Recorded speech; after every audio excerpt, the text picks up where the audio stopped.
Before we drift away, don't forget to like the video and subscribe for more calming sleep stories. Sweet dreams await. The forest was thick with mist as the rain fell softly on the towering trees, their leaves shivering in the cold. It had been a long drive to the old lodge, nestled deep in the woods where no one would find them unless they knew exactly where to look. The gravel road had led them into a canopy of towering pines, their boughs heavy with rain, blocking out the fading light from the late afternoon sky. The tires crunched as they rolled up the narrow drive to the lodge, its silhouette barely visible through the trees. It looked abandoned at first, weathered wood, windows dark and still, but there was warmth from the smoke rising from the chimney. Someone or something was here. The door creaked open slowly, revealing the dimly lit entryway, the scent of pine and damp earth filling the air. Inside, the fire crackled in the hearth, casting long shadows on the walls. The sound of the storm outside seemed to grow louder, as if the forest itself was alive, listening, watching. "Looks like we have the place to ourselves," Sam said, his voice low as he scanned the dimly lit room. The others, Maya, Luke, and Ellie, followed him in, closing the door behind them. The wood felt cool to the touch, and the silence inside was nearly oppressive, save for the rain tapping against the windows and the occasional burst of wind. The fire was warm, and the room was cozy enough to make them forget about the storm outside for a while. Maya immediately set about unpacking, her boots squeaking on the floorboards as she moved around the room. Luke and Ellie dropped their bags near the fireplace and settled onto the worn armchairs. "Who's up for some drinks?" Luke asked, pulling out a bottle of whiskey from his bag. Ellie smiled, reaching for a glass. "I think we've earned it," she said, her voice barely audible over the storm. Sam lingered by the window, staring out at the rain as it streamed down in thick sheets, obscuring the forest beyond. He didn't know why, but something about the place felt wrong. The trees swayed in the wind, their branches like gnarled fingers reaching for the sky. The lodge felt like a relic, untouched by time, yet out of place in the modern world. "Let's go outside later," Sam said, breaking the silence. "Maybe we can find some firewood for the night. The storm's only getting worse." The others nodded, but none of them seemed to notice the strange flicker of light deep in the trees, just beyond the lodge's edge, or the eerie distant sound of someone, whispering in the wind. The fire crackled louder now, its flames dancing and popping as if they were trying to escape the confines of the hearth. The warmth was comforting, but the atmosphere of the lodge seemed to press in on them. Every shadow felt a little too deep, every creak in the walls too deliberate. It was as if the building itself was alive, waiting, watching. Sam couldn't shake the feeling that something was off. He glanced over his shoulder, catching Maya and Luke laughing at something trivial, but it didn't help the knot in his stomach. Outside, the rain poured down in torrents, a steady rhythm that was strangely soothing yet unnerving. The wind had picked up, howling through the trees like some lost, mournful creature.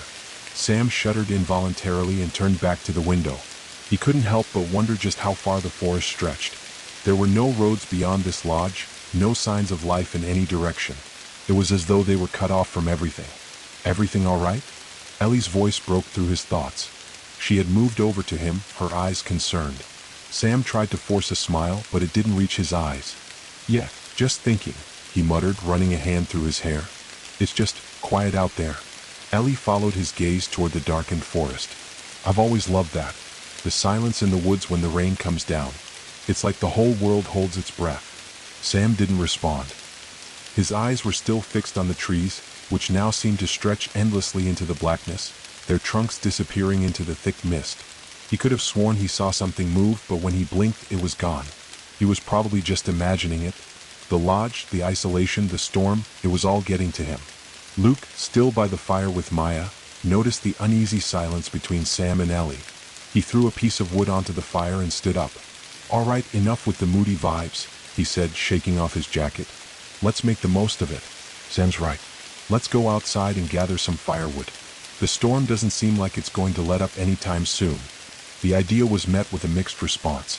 Maya hesitated, pulling the collar of her sweater tighter around her neck, but eventually agreed. "I guess it wouldn't hurt," she said, though her voice lacked the same enthusiasm as Luke's. Ellie stood next to Sam, looking out the window again. "Are you sure it's safe?" Ellie asked quietly. "I mean, the storm's pretty bad out there.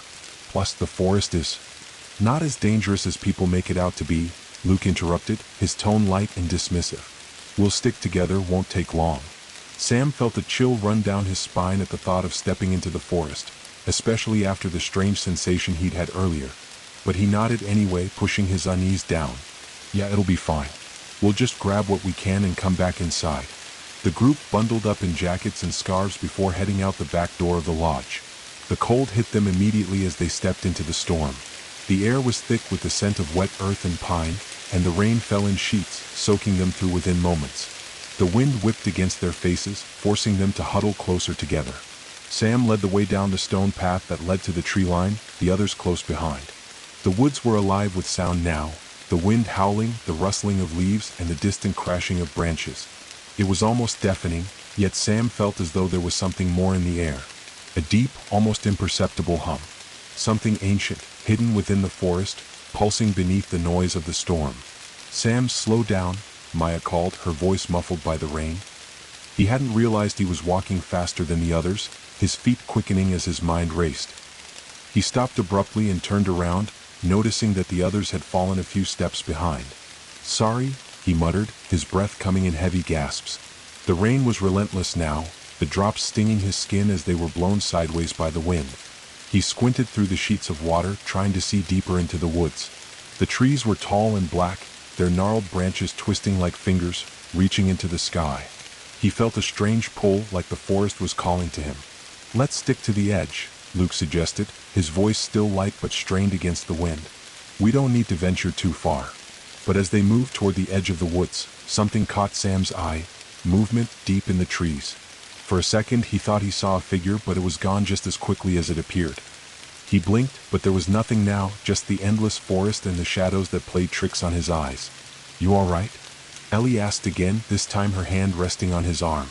Her voice was low, almost drowned out by the wind, but Sam felt her concern. He swallowed hard, nodding. "Yeah, just thought I saw something," he admitted, glancing over his shoulder at the rest of the group. But they were too focused on the storm to notice his unease. "Let's just get the wood." They continued deeper into the forest, moving silently now, the rain falling so heavily that it almost drowned out their footsteps. The trees crowded in around them, the trunks of the pines towering overhead, the underbrush thick and tangled. It felt like they were moving through a tunnel of wet leaves and shadow. Sam's heart beat faster as they reached the edge of a small clearing. There, stacked neatly at the edge of the forest, was a pile of firewood, just as they had hoped. The storm was too wild to get much further into the woods, but the wood would be enough to last them through the night. "Let's grab what we can and head back," Maya said, clearly eager to get back to the warmth of the lodge. But Sam could not shake the feeling that something was watching them, waiting just beyond the trees. He glanced over his shoulder again, but there was nothing. Nothing but the trees. As the others began to gather the firewood, Sam stayed still for a moment longer. His eyes locked on the darkness between the trunks. There was something out there, something he couldn't explain. Something that didn't belong. Suddenly, a sharp snap rang through the trees, followed by a low growl. It was barely audible over the rain, but it was enough to freeze Sam in place. His body tensed, his muscles locked in fear. "Did you hear that?" Ellie whispered, her voice tight with fear. The others turned, eyes wide. "I heard it too," Luke said, his voice unnervingly calm. "It sounded like..." Another snap, louder this time, followed by the unmistakable sound of something large moving through the brush. The group froze, staring into the darkness. The wind howled, and for a moment, the forest seemed to hold its breath. The air was thick, the scent of wet earth mingling with something older. Sam's heart was thudding in his chest, his breath shallow as he scanned the trees, every nerve screaming that something was wrong. Ellie had already stepped closer to him, her hand gripping his sleeve as if she were afraid of being swept away by the dark, ominous force that seemed to linger at the edge of the trees. Luke and Maya stood frozen too, but for different reasons. Luke's eyes darted between the group and the thick darkness beyond them, his brow furrowed. Maya, on the other hand, looked less concerned, but there was a tense edge to her movements, as if she too had felt something shift in the atmosphere. Another crack echoed through the trees, and this time it was closer. It was unmistakable, the sound of something heavy crashing through the underbrush, its presence so powerful that the ground seemed to tremble beneath their feet. Sam's gaze was locked on the blackness, but the storm had swallowed the clearing, hiding whatever it was that lurked beyond. The growl they had heard before, low and guttural, came again, louder this time. It was impossible to pinpoint the direction, but it was unmistakably close. "Did you hear that?" Ellie's voice was barely above a whisper, a thread of panic slipping through her calm. Sam nodded, but his throat was tight, a strange sensation pooling at the back of his mind. He felt as if the forest itself was breathing, slowly, deliberately, and that breath was heavy, laden with something ancient and unspoken. "We need to go back," Maya said, her voice sharp, eyes darting toward the pile of wood they had gathered. But Sam's eyes, almost without his own will, were still drawn into the darkness. Something was out there. Something wasn't right. "I don't think we should go back just yet," Luke said quietly, his voice tinged with curiosity rather than fear. "What if it's something just animal? A bear or a wild boar or something?" "That didn't sound like an animal," Sam muttered, his voice thick with unease. The growl from earlier wasn't the roar of a bear or the snort of a wild pig. It was too deep, too primal, too deliberate. Another snap, this one loud enough to echo in the stillness of the storm, and the rustling in the underbrush began again. It was closer. Too close. "Luke, let's go." "Now," Maya urged, taking a step backward toward the edge of the clearing. But something in the woods was moving again, closer, faster. And Sam swore he could hear it now. The low whisper that seemed to come not from the wind, but from deep within the forest itself. It was like a voice, a murmur. It wasn't in any language Sam could understand, but the rhythm, the cadence, was unmistakable. It was speaking to him, calling him forward. He stepped instinctively toward the trees, his body acting before his mind could catch up. A cold, clammy feeling spread through him, his fingers trembling as they gripped the damp bark of a nearby pine. "Sam." Ellie's voice rang out, sharp with fear, but Sam barely heard it. The whispers grew louder in his ears, soft at first but growing in intensity, rising above the storm's roar. Come to the heart of the forest, where the trees breathe and the shadows sleep." The words danced in his mind, slipping in and out like the fog rolling across the ground. They were inviting, drawing him in. And the deeper he stared into the darkness between the trees, the more he felt the pull. It was as if the forest itself had opened a door, and all he needed to do was walk through it. His legs moved of their own accord, one foot in front of the other, slow, almost hypnotic. He could feel the cold wetness of the forest floor beneath his boots, the brush of leaves against his legs, but he barely noticed. The whispering voice in the air called to him again, louder now. "Sam." Ellie screamed, rushing toward him, but the pull was too strong. She reached out, her fingers brushing against his arm, but he jerked away, her touch like a lightning strike to his senses. He stumbled, his breath ragged, the forest stretching before him as though it were opening up, creating a path just for him. But even as he moved deeper, the whispers became more frantic, as if the forest was urging him to hurry, to reach its heart before it was too late. Suddenly, a crack split the air, the loudest yet. It was followed by a heavy thud, and then something tore through the brush with such force that the trees shuddered in its wake. Sam froze, every muscle in his body seizing. He whipped around, his eyes searching frantically for the source of the noise. It was there, behind them now, just beyond the clearing's edge, a dark silhouette, hulking and impossible to define. Maya, Luke, and Ellie were moving back now, fear washing over them, but Sam didn't move. The whispers still gripped him, compelling him to go deeper into the woods to answer their call. The silhouette seemed to grow larger with every blink, and though it wasn't fully visible, Sam could feel its presence. It was watching them, waiting. "Sam, stop." Luke's voice cracked through the storm. "This is not safe. We need to go back to the lodge, now." But Sam couldn't tear his eyes away from the dark figure, its shape growing more distinct in the shadows, a massive, hulking thing. It stepped forward, its presence monstrous. Its eyes gleamed with an unnatural light, yellow and unblinking, reflecting the storm's fury in a way no creature should. Without warning, the shape lunged. Not at Sam, but toward the others. "Run!" Sam shouted, finally breaking free of the trance, and with a force that came from deep within, he shoved Ellie backward toward the others. But it was too late. The creature was already moving. In a flash, Luke and Maya turned and sprinted toward the clearing's edge, but the trees were closing in around them. The path back to the lodge had vanished, swallowed by the storm and the darkness. The wind screamed louder now, whipping through the woods, drowning out everything else. The ground beneath their feet seemed to shift, as if the earth itself was shifting away from them. Sam stumbled, losing his footing, and as he fell to his knees, he felt the unmistakable chill of something brushing against his shoulder. Something cold, like fingers, grasped him. But when he looked up, there was nothing there. Just the trees, the rain, and the shadows. And the whispers, they had stopped. The grip on Sam's shoulder was gone as quickly as it had come, but the cold lingered, crawling beneath his skin like the chill of the grave. He pushed himself up, his heart racing, his breath ragged, his body stiff with fear. He could still hear the sound of the creature in the distance, its massive form crashing through the underbrush, snapping branches with the weight of its steps. It wasn't far now, and Sam didn't want to find out just how close it had come. Sam. Ellie's voice was urgent, panicked. She grabbed his arm, pulling him away from the clearing, but he barely registered her touch. His eyes were locked on the darkness, on the shadows that twisted and coiled between the trees. The wind howled louder, drowning out all other sounds. The rain was relentless, stinging his face like needles, but he didn't feel it. All he could feel was the pull of the forest, the voice whispering to him again, urging him to come closer. Come closer, the heart is waiting. It was almost impossible to fight it. The voice, so soft, so inviting, wrapped itself around his thoughts, drawing him deeper. His feet seemed to move of their own accord, each step pulling him further into the woods, further from safety. Sam. Ellie shouted again, more forcefully this time, her grip tightening around his wrist. We need to go. Now. He blinked, trying to shake off the fog that clouded his mind, but it was like the forest was pulling him in, the trees whispering around him, becoming alive with their ancient presence. He shook his head, finally snapping out of the trance, his hands trembling as he pulled away from Ellie. We can't just stand here, Sam said, his voice ragged. He looked around, his eyes darting from one shadow to the next, but the creature, whatever it was, hadn't revealed itself yet. We need to get back to the lodge. Now. Luke, who had been eerily quiet up until this point, stepped forward, his eyes wide with something between fear and disbelief. Sam's right, he said, his voice strained. We need to move and fast. I don't care if we're running blind. We're not safe here. Maya nodded, her face pale as she looked around the clearing.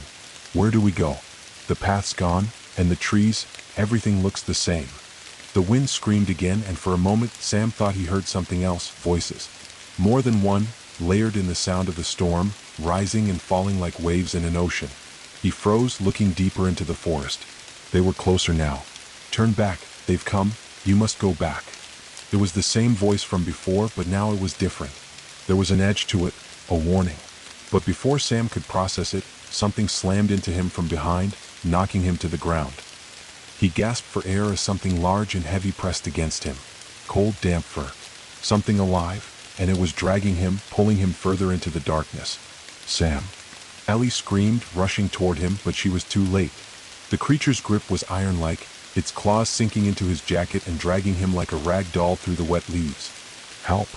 Sam shouted, but his voice was swallowed by the wind. The creature pulled harder, its massive form sliding effortlessly through the trees, and he realized with a rising sense of horror that it wasn't just dragging him. It was dragging him toward something. A roar ripped through the night, deafening in its intensity. It was the creature's call, but it wasn't just a roar. It was an echo, as if the forest itself were answering back. The others were still trying to reach him, but the storm was a wall now, a barrier that was impossible to penetrate. The rain was coming down in sheets, blocking their vision and swallowing any sound. But Sam could feel it, the ground beneath him shifting, the trees bending and swaying as if they were alive, as if they too were moving. The thing pulling him forward, it wasn't just some wild animal. It was something older, something that had lived in the forest long before humans had walked its paths. He could feel it in his bones, this primal energy, this presence, like the forest itself was alive, breathing, reaching out to claim him. His vision blurred with the rain, but he caught glimpses of something. A figure, tall and twisted, standing at the edge of the trees. Its face was shrouded in shadow, but Sam could feel its eyes on him, watching, waiting.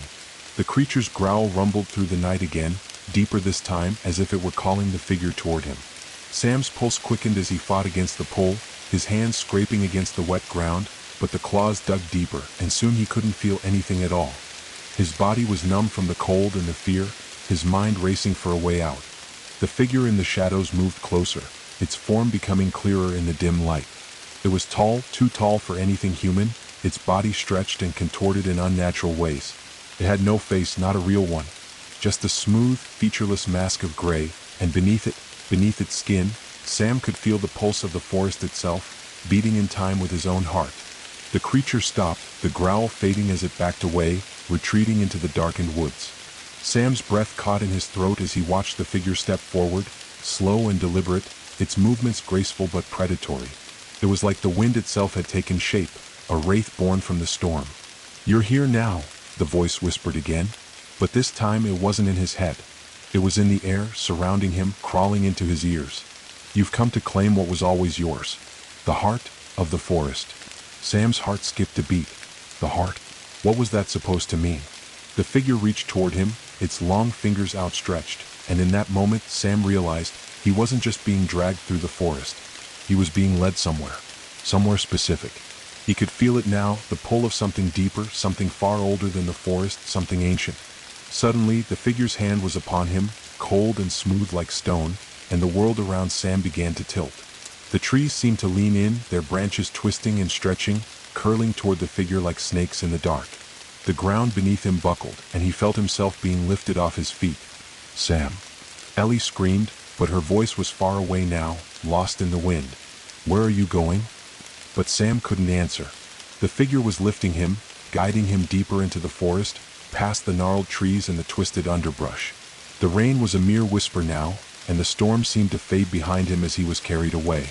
He didn't know how long they had walked, how far he had gone, but everything felt different now. The air was thicker, saturated with something otherworldly. The trees had grown taller, closer together, their trunks twisted into strange shapes, their roots rising like fingers from the earth. The path he was being led down was narrow, winding, and dark. Every step took him further into the heart of the forest, further into the unknown. And there, in the center of the woods, stood a massive stone structure, ancient and crumbling, half hidden by the overgrown vegetation. The figure lowered Sam gently to the ground, and he stood there, frozen, staring at the monument in front of him. It was no lodge, no cabin. It was something older, an altar, perhaps? A temple? Something built to worship whatever ancient force lurked here. And as Sam's eyes adjusted to the darkness, he realized something terrifying. The stone monument was not alone. There were others. Figures, tall and twisted, their faces still hidden beneath smooth, gray masks. They stood like statues, frozen in time as though waiting for someone, to arrive. Sam's heart raced as the whispers began again, the voices rising all around him, a cacophony of sounds he couldn't understand, but knew instinctively to be words. "It is time," the voice said again, and this time, it wasn't in his mind. It was in the air all around him. The whispers were overwhelming now, deafening in their intensity, swirling around Sam's head, sliding into his thoughts.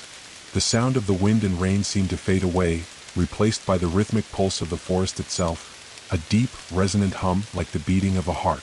The air grew heavier, charged with an energy that was almost palpable, suffocating. The stone monument loomed ahead of him, and despite the darkness, Sam could see it clearly now. It wasn't just a pile of rocks. It was something much older, something that had stood long before this storm, long before the forest grew its canopy of towering pines. The carvings on the stones were intricate, winding patterns that seemed to shift and change with every blink. Faces, eyes, shapes, spirals, things that made no sense but that Sam felt he should understand. He staggered forward, drawn to the center of the structure. The figures, those tall, twisted forms with their featureless gray masks, lined the perimeter, standing in frozen vigil. They weren't statues, not in the traditional sense. There was something unsettlingly alive about them, as if they were merely waiting for a trigger to awaken them, to move, to speak. For a moment, Sam's legs gave way beneath him, and he collapsed onto the cold, wet ground, his hands bracing against the wet stone. He gasped for air, the pressure on his chest growing unbearable. His mind spun, fragments of thoughts crashing into each other as he tried to process what was happening. He tried to scream for help, but the words wouldn't come. All that emerged was a low, strangled noise that was quickly drowned out by the voices. "You've come," the voice whispered again, this time directly in his ear, so close he could feel the chill of it on his skin. "You've come to claim what was always yours." Sam's eyes darted around, searching desperately for an escape, but there was no way out. The monument surrounded him, the forest closing in like a trap. And the masked figures, they weren't statues. They were moving, shifting, their limbs creaking like wood, their heads slowly tilting as if they were observing him. The figure closest to Sam, a towering form with impossibly long arms, took a slow step forward, and in that moment he realized the truth. The forest, the lodge, the storm, it wasn't just an environment. It was alive. It was aware. The figure raised one hand, its fingers long and gnarled, reaching toward Sam's chest, its fingers curling like claws. Sam recoiled, his pulse spiking, but he couldn't move. It wasn't the fear that held him in place. It was the pull of the forest, the deep, primal force that had been drawing him in since they'd arrived. The whispers were louder now, more insistent. "It has always been yours." The words seemed to echo in his mind, reverberating through his bones. He could feel the heartbeat of the earth, the pulse of the forest. It was in the air, in the trees, in the very soil beneath him. And it was calling to him. It had always been calling. "Sam, you have to fight this." Ellie's voice cut through the haze of whispers, pulling him back to reality. She was standing at the edge of the clearing, breathless, her face pale from fear but determined. Her voice had a power to it, a strength that broke through the overwhelming presence of the forest. "Sam, we're here. We'll get you out of here." Her words were like a lifeline, snapping Sam back into himself. He looked toward her, his vision blurry from the rain and the overwhelming pressure in the air. Ellie was standing with Luke and Maya, both of them wide-eyed and frantic, but neither moving closer. The tall figure moved again, its steps slow and deliberate, like the turning of an ancient clock. Its arm reached out toward Sam once more, and in that moment he felt the ground beneath him shift, pulling him forward, urging him into its grip. The forest was taking hold of him. But Ellie was still there. "Ellie," Sam whispered, his voice barely a sound against the wind. He tried to move, tried to push himself to his feet, but his limbs were heavy, as though the very earth was pulling him down. "Ellie, you have to run. Get out of here." The whispering grew louder, and it wasn't just the wind anymore. It was the trees, the earth, the figures standing around him. They were speaking in unison now, their voices a low, haunting chorus that sent a shiver crawling up his spine. "It's too late. You are ours." The realization hit Sam with the force of a thunderclap. This wasn't just an ancient forest, a forgotten place of myth and legend. It was a place of worship, of power, something far beyond human comprehension.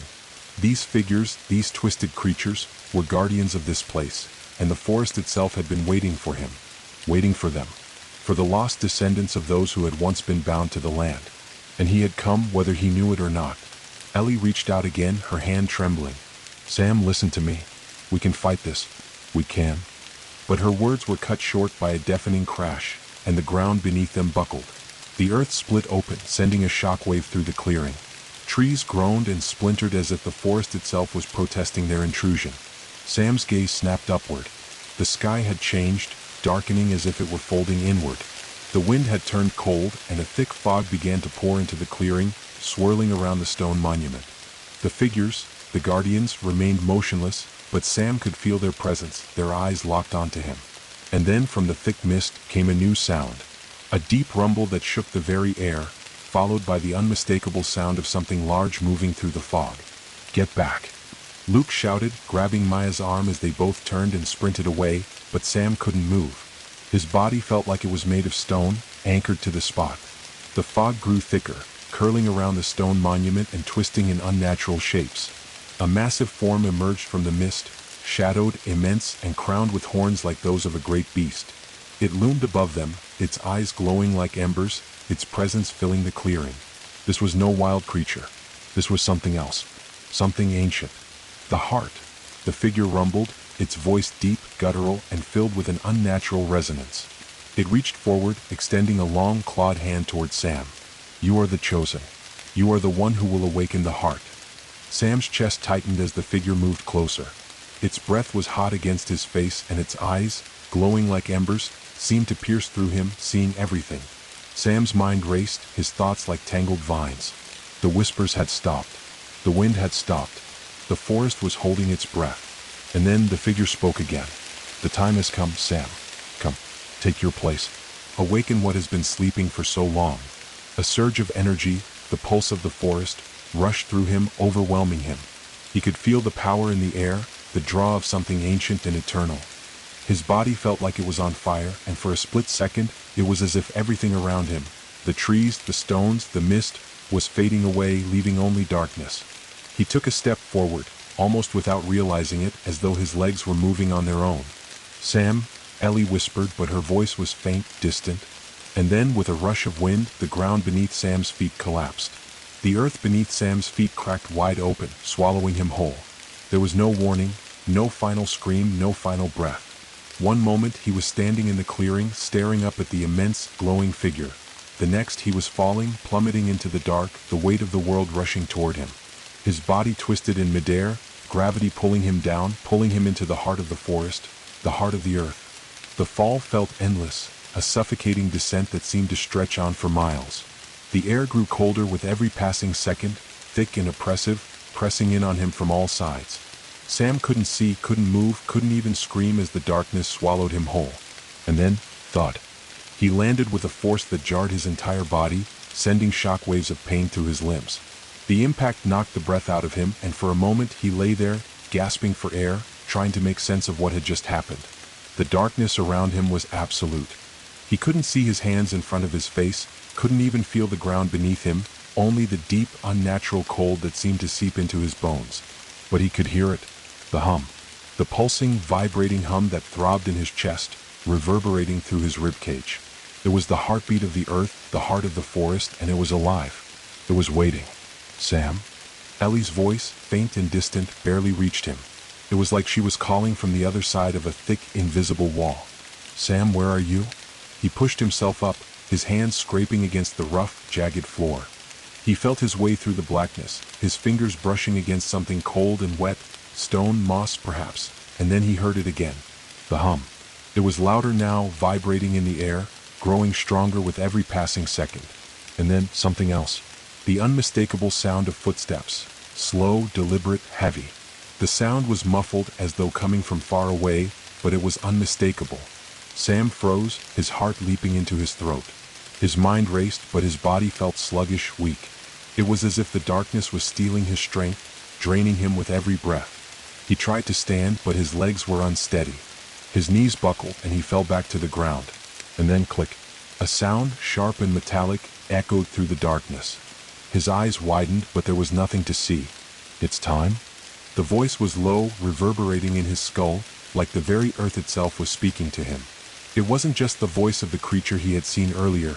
This was something deeper, something older, something much older. The sound of footsteps grew louder, closer. Sam's breath quickened, his pulse pounding in his ears.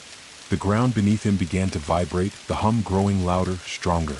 He could feel it now, not just in his chest, but in his skin, in his teeth, in his very bones. The heartbeat of the forest, of the earth, of whatever was lurking in the depths. He stumbled forward, his hands trailing along the walls of the cavern-like space. The darkness was suffocating, pressing in from all sides. And then, just when he thought he couldn't bear it anymore, light. A faint, sickly glow pierced the blackness, and Sam's heart skipped a beat. He turned toward it, almost without thinking, driven by the compulsion to find the source. The light flickered like the flame of a distant lantern, casting strange shadows against the jagged stone walls of the cavern. He moved toward it, his steps slow, cautious, but his mind racing. The air was thick now, oppressive, and the pulse of the forest, the hum, was louder than ever. Every step took him deeper into the unknown, the light drawing him forward like a moth to a flame. And then, suddenly, he was there. The light emanated from an opening in the stone, a crack that had been hidden in the shadows until now. As Sam approached, his breath catching in his throat, he could see it, something glowing, pulsating, almost like a heart beating in time with the hum of the earth. The heart of the forest. It was a massive stone altar, cracked and weathered by time, its surface slick with damp moss and ancient symbols etched into its surface. But that wasn't what held Sam's attention. No, it was what lay on top of the altar. A glowing, pulsating object. Something alive, something ancient. It was an orb, a sphere of translucent crystal that radiated an otherworldly light. It floated just above the stone surface, surrounded by a faint, shimmering aura that seemed to ripple in time with the heartbeat of the earth. The sight of it took Sam's breath away, and in that moment, everything clicked. The whispers, the hum, the call of the forest. It had all led him here, to this place, to this object. He reached out, his fingers trembling as they hovered above the orb. The closer he got, the stronger the pull became, drawing him in, compelling him to touch it. Before his hand could make contact, the voice spoke again, this time clearer than ever, vibrating in the very air around him. It has always been yours. The ground shook beneath him, and Sam stumbled backward, his hands instinctively reaching for the stone to steady himself. But it was no use. The cavern was alive, the walls trembling with an energy Sam couldn't understand. The light from the orb grew brighter, almost blinding, and for a brief moment, Sam thought he saw something moving inside it. A shape, a figure, something alive. And then, with a sudden, deafening crash, the orb exploded in a burst of light. Sam was thrown backward, his body crashing into the stone wall behind him. His vision blurred, his ears rang from the shockwave, and for a moment, everything went still. The hum of the forest, the heartbeat of the earth, all faded away into silence. But it wasn't the silence of peace. It was the silence of something waiting. Sam struggled to his feet, disoriented, his head spinning. The light from the orb was gone, but the cavern was still glowing, pulsing with an unnatural energy. The air felt different, thicker, more alive. And the footsteps, those heavy, deliberate footsteps, were closer now, filling the silence with their rhythmic thud. Then, from the shadows ahead, a figure emerged. Not the massive creature from before. No, this was something different, something far worse. It was a man, or at least it had once been a man. The figure was tall, its body gaunt and twisted, its skin a pale gray stretched tight over its bones. It had no eyes, no face, just a smooth, featureless mask. And though it had the form of a human, it moved with an unnatural grace, its limbs jerking and twitching like a marionette pulled by invisible strings. Sam's breath caught in his throat as the figure stepped forward, its long skeletal hand reaching toward him. "You have awakened the heart," the figure said, its voice a low, rasping hiss, like the rustle of dry leaves. "Now you must embrace it." Sam's pulse pounded in his ears as the figure's hand grew closer, the chill of its touch just a breath away from his skin. "You are one of us now," it whispered. And then the world around Sam shifted once more. The figure's hand hovered just inches from Sam's face. Its long, skeletal fingers twitched, almost impatiently, as though it couldn't wait to make contact. Sam's body was frozen, his heart thundering in his chest, his limbs still weak from the fall. The air around him was thick with an oppressive weight, a sense of inevitability that pressed in from all sides. The figure, its mask-like face a blank canvas of pale, stretched skin, moved slowly, deliberately, like a predator savoring its moment before the strike. Sam's mind raced. What was this thing? What had happened to it? The way it moved, the way it was no longer human. It was something else entirely, something older, something forged from the very essence of the forest itself. The air around Sam crackled, the pulse of the earth beneath his feet vibrating through him, a steady thrum that matched the beating of his own heart. It felt like the forest was alive. No, not alive, but aware, watching him, waiting for him to make the next move. And then the figure spoke again, its voice a low rasp, like the whisper of leaves on a still autumn night. "You have awoken it," the figure said, its tone laced with both awe and warning. "The heart of the forest calls you now, Sam. It calls you to embrace your fate, to join us." The words sank deep into Sam's chest, weighing down on him, wrapping around him like chains. Embrace? Join them? He could feel the pull again, the same pull that had drawn him through the forest, toward the altar, toward the orb. But this time it was stronger. This time it wasn't just the pull of the forest, it was the pull of something inside him, something he had never known existed. The figure's hand reached out, its fingers brushing against Sam's cheek. The touch was cold, colder than anything Sam had ever felt. It was like ice against his skin, sending a jolt of panic through him. His body tensed and instinctively he pulled away. But the figure's grip tightened, and before Sam could react, the coldness spread, seeping into him like a poison, crawling beneath his skin. He gasped, feeling a sharp, burning sensation deep in his chest, like something inside him was being torn open. His breath caught in his throat as a surge of energy coursed through him, hotter than fire and colder than ice, mixing together in a searing wave that seemed to pull him apart from the inside out. And then, everything stopped. For a moment, the pain, the fear, the sensation of being torn in two, all of it vanished, leaving only a strange, dizzying calm. Sam's senses were suddenly heightened, his mind clear, but too clear, like every detail of the world around him was magnified 1,000 times. He could hear the faint rustling of the leaves, the distant echo of thunder from the storm above, the slow, steady pulse of the earth beneath him. The figure's voice broke through the silence, its words sharp and insistent. "You have come to us. The heart has chosen you." Sam looked at the figure, his mind swirling with confusion and horror. "The heart has chosen me?" He wanted to speak, to ask questions, but his voice was gone. He couldn't find the words. The figure stepped closer, its presence overwhelming, like a dark cloud hanging over him. "You will join us," the figure said, its hand moving to Sam's chest once more, pressing lightly against his sternum. "You will become one with the forest. Your soul will merge with the earth, with the heart. You will never leave. You will never want to." The figure's words were hypnotic, like a spell being cast over him. Sam's mind felt hazy, as if a veil was slowly falling over his thoughts. He could feel the weight of the forest, its power, its ancient energy pulling him in. His limbs trembled, and the desire to surrender to it, to accept it, began to rise within him. There was something comforting about it. The forest had been calling to him for so long, guiding him here, drawing him closer to this moment. Maybe this was his purpose, his destiny, to become the forest. But no, Sam fought against it. He refused to let the forest claim him. He refused to be swallowed whole by this ancient force. He wanted to scream, to push away, but the grip on his chest tightened and his vision blurred again. His pulse raced as his heartbeat quickened, the sensation of being trapped, pulled, growing unbearable. The figure's cold, hollow eyes gleamed as if it could sense Sam's resistance, as if it welcomed it. "You think you can fight it?" It rasped, its voice low and mocking. "You think you can run from the forest, from what is in your blood? You are the last of them. The last of the ones who belong to us." Sam's breath caught. The last of them? The words stirred something deep within him, like a forgotten memory that refused to come into focus. The forest?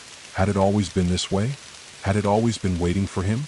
Or was this something new, something that had awakened in him the moment the orb had shattered? The pain in his chest flared again, sharper this time, and he gasped, clutching at his ribs as if trying to hold himself together. The figure watched him closely, its gaze penetrating, knowing. "You cannot escape," the figure whispered, its breath cold against Sam's ear. "You are one of us now. Whether you accept it or not, the forest will have its claim on you. The heart will have you." With those words, the figure stepped back, its form dissolving into the mist, leaving Sam alone in the cavern. But Sam knew he wasn't truly alone. He could feel it now, the forest. It was inside him, crawling beneath his skin, whispering to him, pulling at his very soul. His body trembled, not from fear, but from the raw energy that was beginning to surge through him. He could feel the heartbeat of the earth pounding in his chest, the rhythm of the forest moving through his veins. The forest had claimed him. The thought hit him like a wave, drowning him. The forest was no longer a place he could escape. It was part of him. It was in his bones, in his blood, in his very being. And the more he resisted, the more he struggled, the stronger it became. He dropped to his knees, his hands pressed against the cold stone floor as his body trembled with the overwhelming force inside him. He could hear the whispering again, louder this time, and it was no longer just the figure's voice. It was the forest itself, the trees, the earth, the very air around him, calling to him. "Embrace it," the voice coiled around him, pulling at his thoughts. "Become one with us. Become the heart of the forest." The weight of it was unbearable, crushing him. But as the darkness closed in around him, something inside Sam broke. The struggle stopped, the fight ceased, and he found himself accepting the pull, the weight, the dark energy that surged through his veins. He let go. And in that moment, Sam felt everything. The forest, the earth, the wind, the trees, they were all part of him. He was part of them. His consciousness expanded, stretching out into the world around him, feeling the roots of the trees deep in the soil, hearing the call of the winds in the distant mountains, sensing the heartbeat of the earth beneath him. He was one with the forest now, and there was no turning back. For what felt like an eternity, Sam was caught in the pulse of the forest. His mind stretched out like a fabric too thin and too tight, and he could feel every single thread that connected him to the trees, the soil, the very air. It was all interconnected, like a web that had woven him in, tangled him up, until there was nothing left of him except the forest itself. The boundaries of his body, of his self, dissolved into the landscape. He was the roots that reached deep into the earth, the wind that rustled the leaves, the rain that fell from the sky. But it wasn't freedom. No, it was a suffocating, crushing bind, an ancient, relentless claim that held him in its grasp. It wasn't his mind, not really. It was the forest's mind, overwhelming his thoughts, drowning out everything that made him Sam. It was like being in a dream where you knew you were asleep, but had no power to wake up. And in that dream, there was no escape. The forest whispered to him. The same voice, the same cold, haunting resonance, echoed through the deep caverns of his consciousness. "You are us now. You are the heart. The forest has chosen you." The words hit him like a physical blow, sending tremors through his bones. He wanted to scream, to push back against it, but his voice was lost in the sea of whispers, lost in the chorus of the trees. The sensation of being watched was unbearable now. Thousands of eyes, unseen but felt, were trained on him. Every rustling branch, every shifting shadow, was the forest observing, waiting, breathing with him. Suddenly, a rush of awareness flooded his senses. He saw them, the figures, the guardians, the twisted beings that had once been human, those whose souls had been consumed by the forest long ago.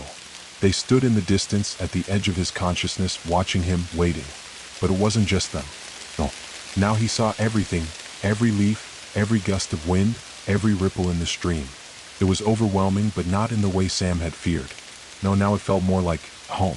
The forest wasn't some strange, foreign entity anymore. It was a part of him, and he was a part of it. The realization hit him with a strange mix of terror and awe. The more he resisted it, the stronger the force became. And yet, there was something almost comfortable about it now. It wasn't as if he had a choice. He never did. The forest had claimed him, and he had no choice but to surrender. The ground beneath him shifted once more. The earth trembled and the air thickened.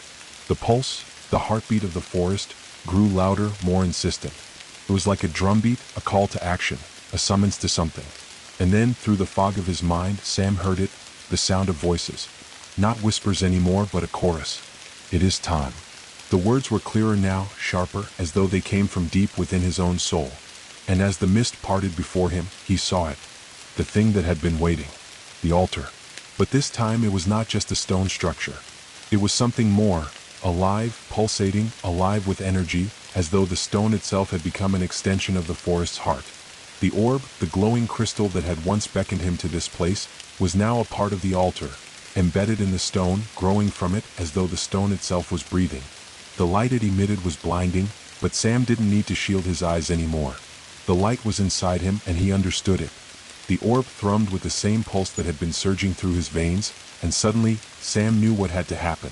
It was as though the very earth beneath him opened up and revealed the truth. The forest did want him. The heartbeat wasn't just a signal. It was a rising, a growing power that needed to be awakened. The forest was waiting for him to awaken it. He stepped forward, his legs moving without his command, his body carrying him toward the altar, toward the pulsing heart of the forest. His chest burned with an ancient, primal fire. He was chosen. The power of the forest had flowed through him, filling him with a dark, intoxicating energy. The ground cracked beneath his feet, and for a moment, it felt like he was falling again. But this time there was no fear, no terror. Only a deep, resonating certainty that he was moving towards something, not away from it. He belonged here. When he reached the altar, his hand instinctively reached for the orb, its warmth drawing him in, wrapping around his thoughts. The pulse of energy in his chest grew stronger, like a heartbeat syncing with his own. His fingers brushed against the surface of the orb, and he felt a surge of power flood through him. The light from the orb flared brightly, blinding him for a moment. But Sam didn't recoil. He embraced it. The orb's energy flowed through him, down to his fingertips, filling his body with an electrifying warmth. He felt himself expand, felt his consciousness stretching out further, deeper, as if the very fabric of reality was opening up around him. And then it happened. The ground shook beneath him, and the trees around the altar groaned and creaked. The air itself seemed to ripple, as if the atmosphere were vibrating in time with the pulsing heartbeat. The forest had come alive, not in the way Sam had first thought. No, this was something far older, something greater. He heard the whispering again, but it was no longer whispers. It was a roar, a sound like 1,000 voices screaming in unison, all speaking the same words. The heart is awake. The forest is alive. The walls of the cavern began to crumble, and the forest outside roared with a fury Sam had never known. The trees shook violently, their roots tearing from the earth, reaching and twisting toward the altar like hands.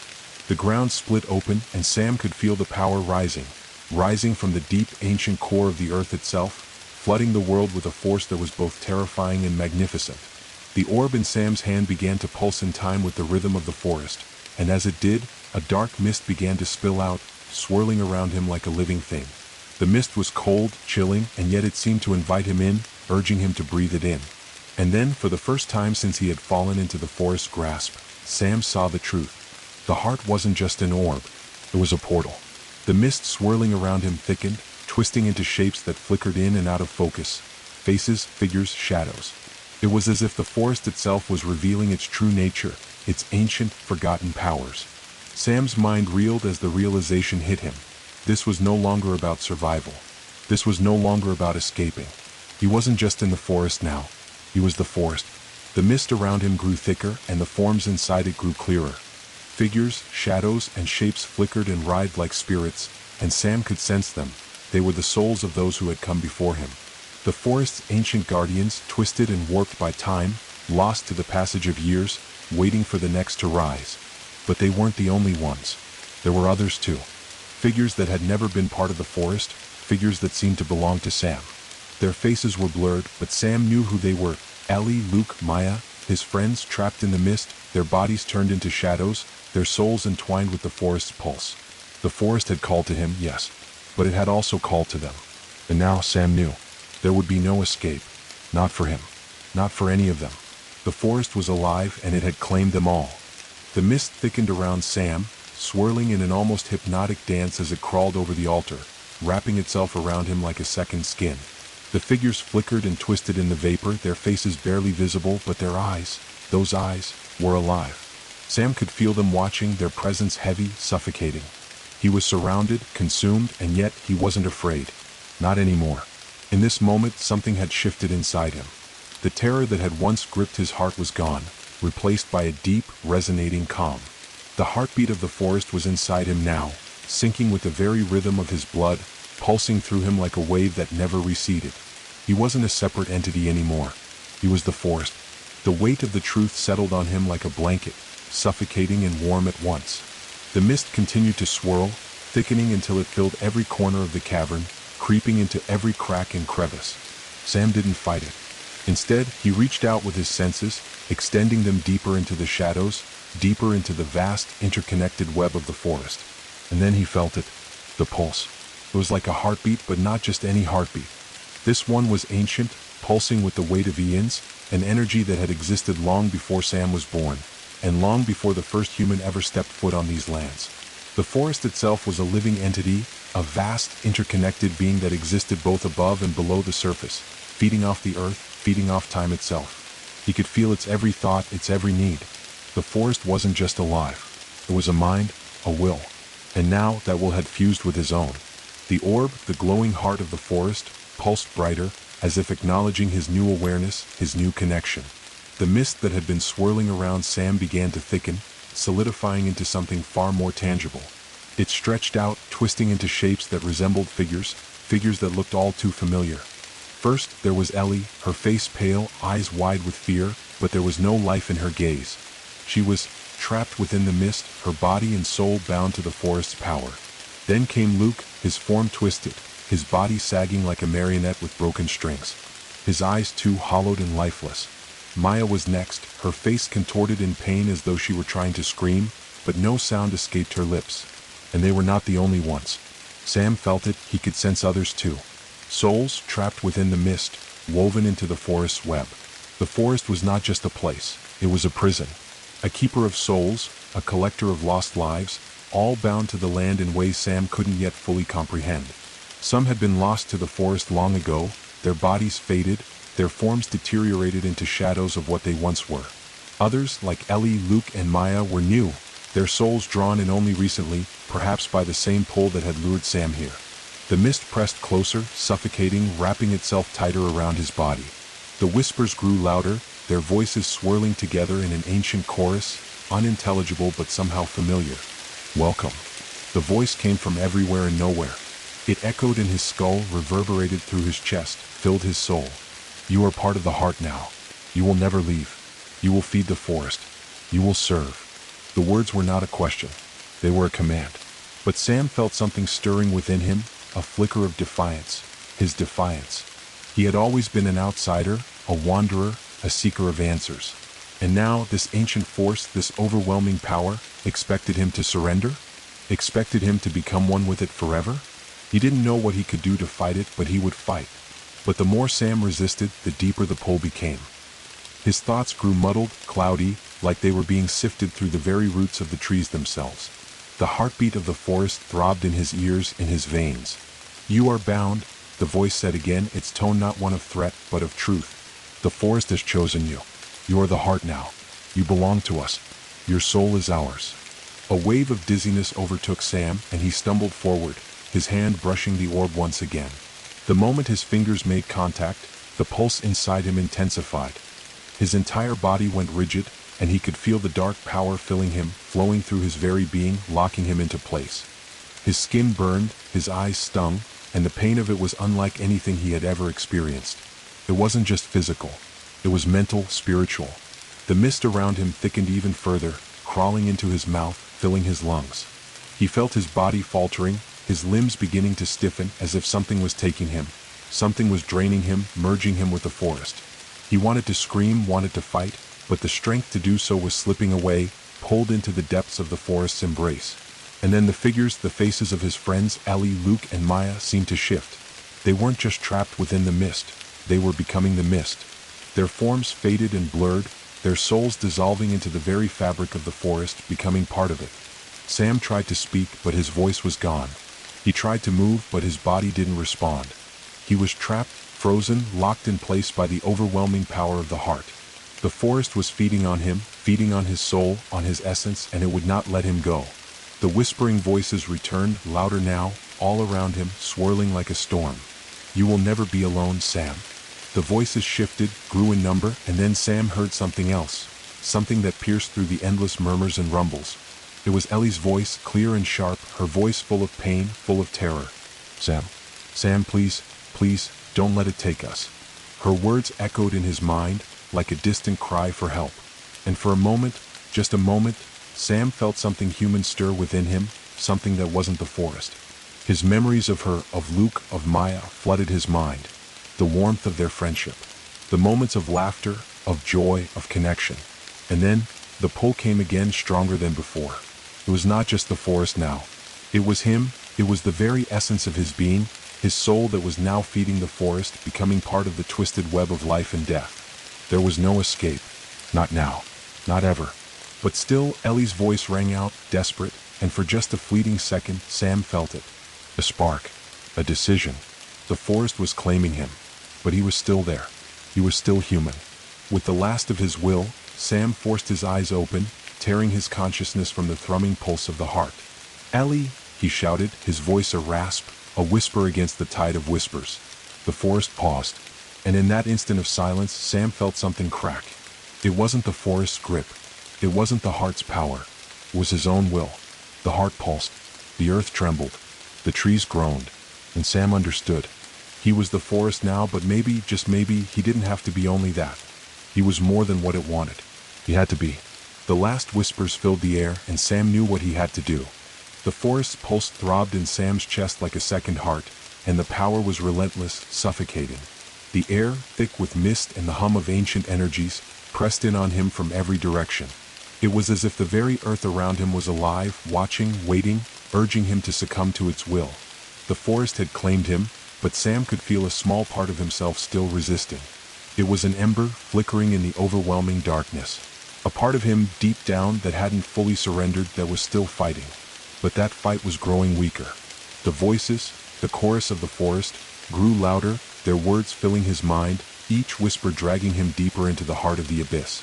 They were no longer distant, no longer vague murmurs, but commands, pleas, and promises all at once. They surrounded him, overwhelming his senses, pushing and pulling at his very soul. "You are the heart now. You belong to us." The words washed over him, and he felt the truth of them deep in his bones. He was part of the forest, part of the pulse, part of something far older than himself. There was no escaping it, no running from it. The forest was a living, breathing entity, and it had chosen him. But Ellie's voice, desperate and full of pain, cut through the fog of the whispers. "Sam, please, you can't let them take us." The words reverberated in his mind, and for the first time in what felt like ages, Sam's heart skipped. His chest tightened with the weight of her voice, with the connection he felt to her. Ellie? Maya. They were still here, trapped within the mist, caught in the web of the forest's dark power. And somehow, in some way, Sam had to save them. He had to hold on to his humanity. He had to remember who he was. He focused on that ember of defiance, that spark of resistance within him. It was faint, but it was there. He reached for it as though it were a lifeline. He could feel his body, his mind, breaking under the pressure, but he refused to let go. The forest wanted to consume him, wanted to swallow him whole, but he could still feel himself, his essence, his memories, his love for his friends, fighting back. The pulse of the forest intensified. It was trying to drown him, to erase his thoughts, to silence the voice of humanity within him. But Sam remembered. He remembered the warmth of the campfire, the laughter that had echoed through the night air, the sound of raindrops on the roof of the lodge, the familiar presence of his friends. He remembered their faces, their voices, their humanity. Sam? It was Ellie's voice again, this time weaker, distant, but still there. Her words pierced through the fog of the forest's whispers, and Sam clung to them like a lifeline. He could hear her. She was still there. She needed him. His body trembled as the force of the forest pressed down on him. The mist around him thickened, and the voices merged into a deafening chorus. But Sam fought through the pain, focused on Ellie's voice, on his friends' faces. He reached out, his hand trembling as he tried to touch the orb, the heart of the forest. But something stopped him. The orb pulled back. It was as if the forest itself was testing him, challenging him to truly surrender. But Sam wasn't ready to give in. He couldn't. Not yet. You are ours, the forest's voice growled, its tone low and rumbling like the sound of distant thunder. You cannot resist. You are already one with the heart. There is nothing left for you but to accept it. Sam felt the ground beneath him tremble, and the mist grew darker, swirling faster, pulling tighter around him. The pressure was unbearable. But in the midst of the overwhelming weight, a spark of clarity pierced through. The forest, the heart, was trying to swallow him whole, but it couldn't. Not yet. He was more than just a part of its web. There was something else within him. The ember of resistance grew brighter, stronger, defiant. And then, with a sudden, painful clarity, Sam understood. The forest, this ancient, sprawling consciousness, was not just a predator. It wasn't a mindless beast. No, it was a compromise. It was a balance between life and death, growth and decay. The heart didn't want to destroy him. It wanted to bind him to it, to make him one with it. It wanted him to become a part of the cycle, to serve as its guardian, its vessel, its protector. But Sam wasn't ready for that. Not yet. Ellie, Luke, and Maya weren't just lost souls. They were symbols. They were the remnants of what Sam had been, of what he still could be. They were a part of him, and the forest had claimed them as much as it had claimed him. The heart wanted them too. The forest needed to consume them, to break their spirits and weave them into its eternal tapestry. But Sam would not let that happen. With a surge of strength, Sam pushed back. He reached deep within himself, deep within the ember of resistance, and pulled. His body shuddered violently, his mind teetering on the brink of oblivion. The forest pushed back harder, its grip tightening around him like a vice. He could feel the pull of the heart, the seductive call of the forest's power, its promises of eternal life, but he refused. He wasn't alone. Ellie, Maya, they were here with him. Their voices, their memories, they were all a part of him, and they fought with him. They weren't just shadows in the mist. They were alive still. They wanted to be free. Sam, please. The words reached him again, and this time he understood.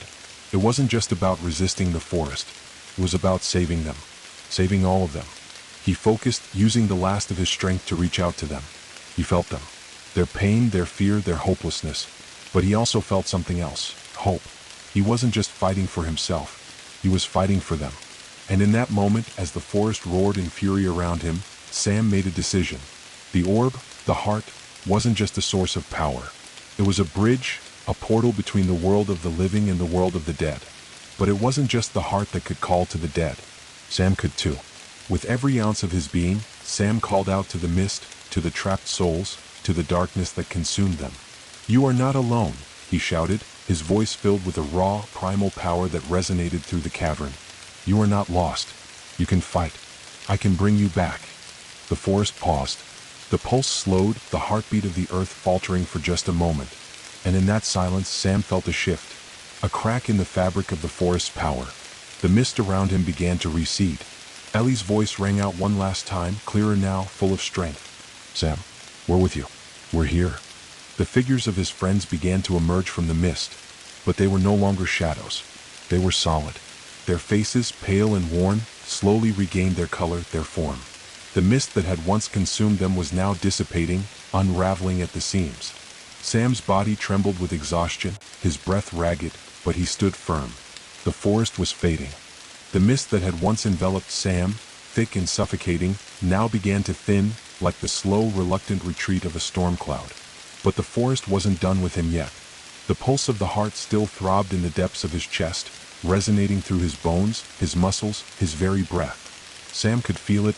Deep within him, the forest was alive. It was more than alive. It was conscious. It was watching him, waiting for him to make the next move. His friends, Ellie, Luke, and Maya, stood before him, their forms becoming more and more solid with each passing second. But they weren't the same. They weren't completely free. There was still a faint, flickering glow in their eyes, an echo of the forest's hold on them. They were still tied to the heart, still tethered to the web of ancient power that had ensnared them.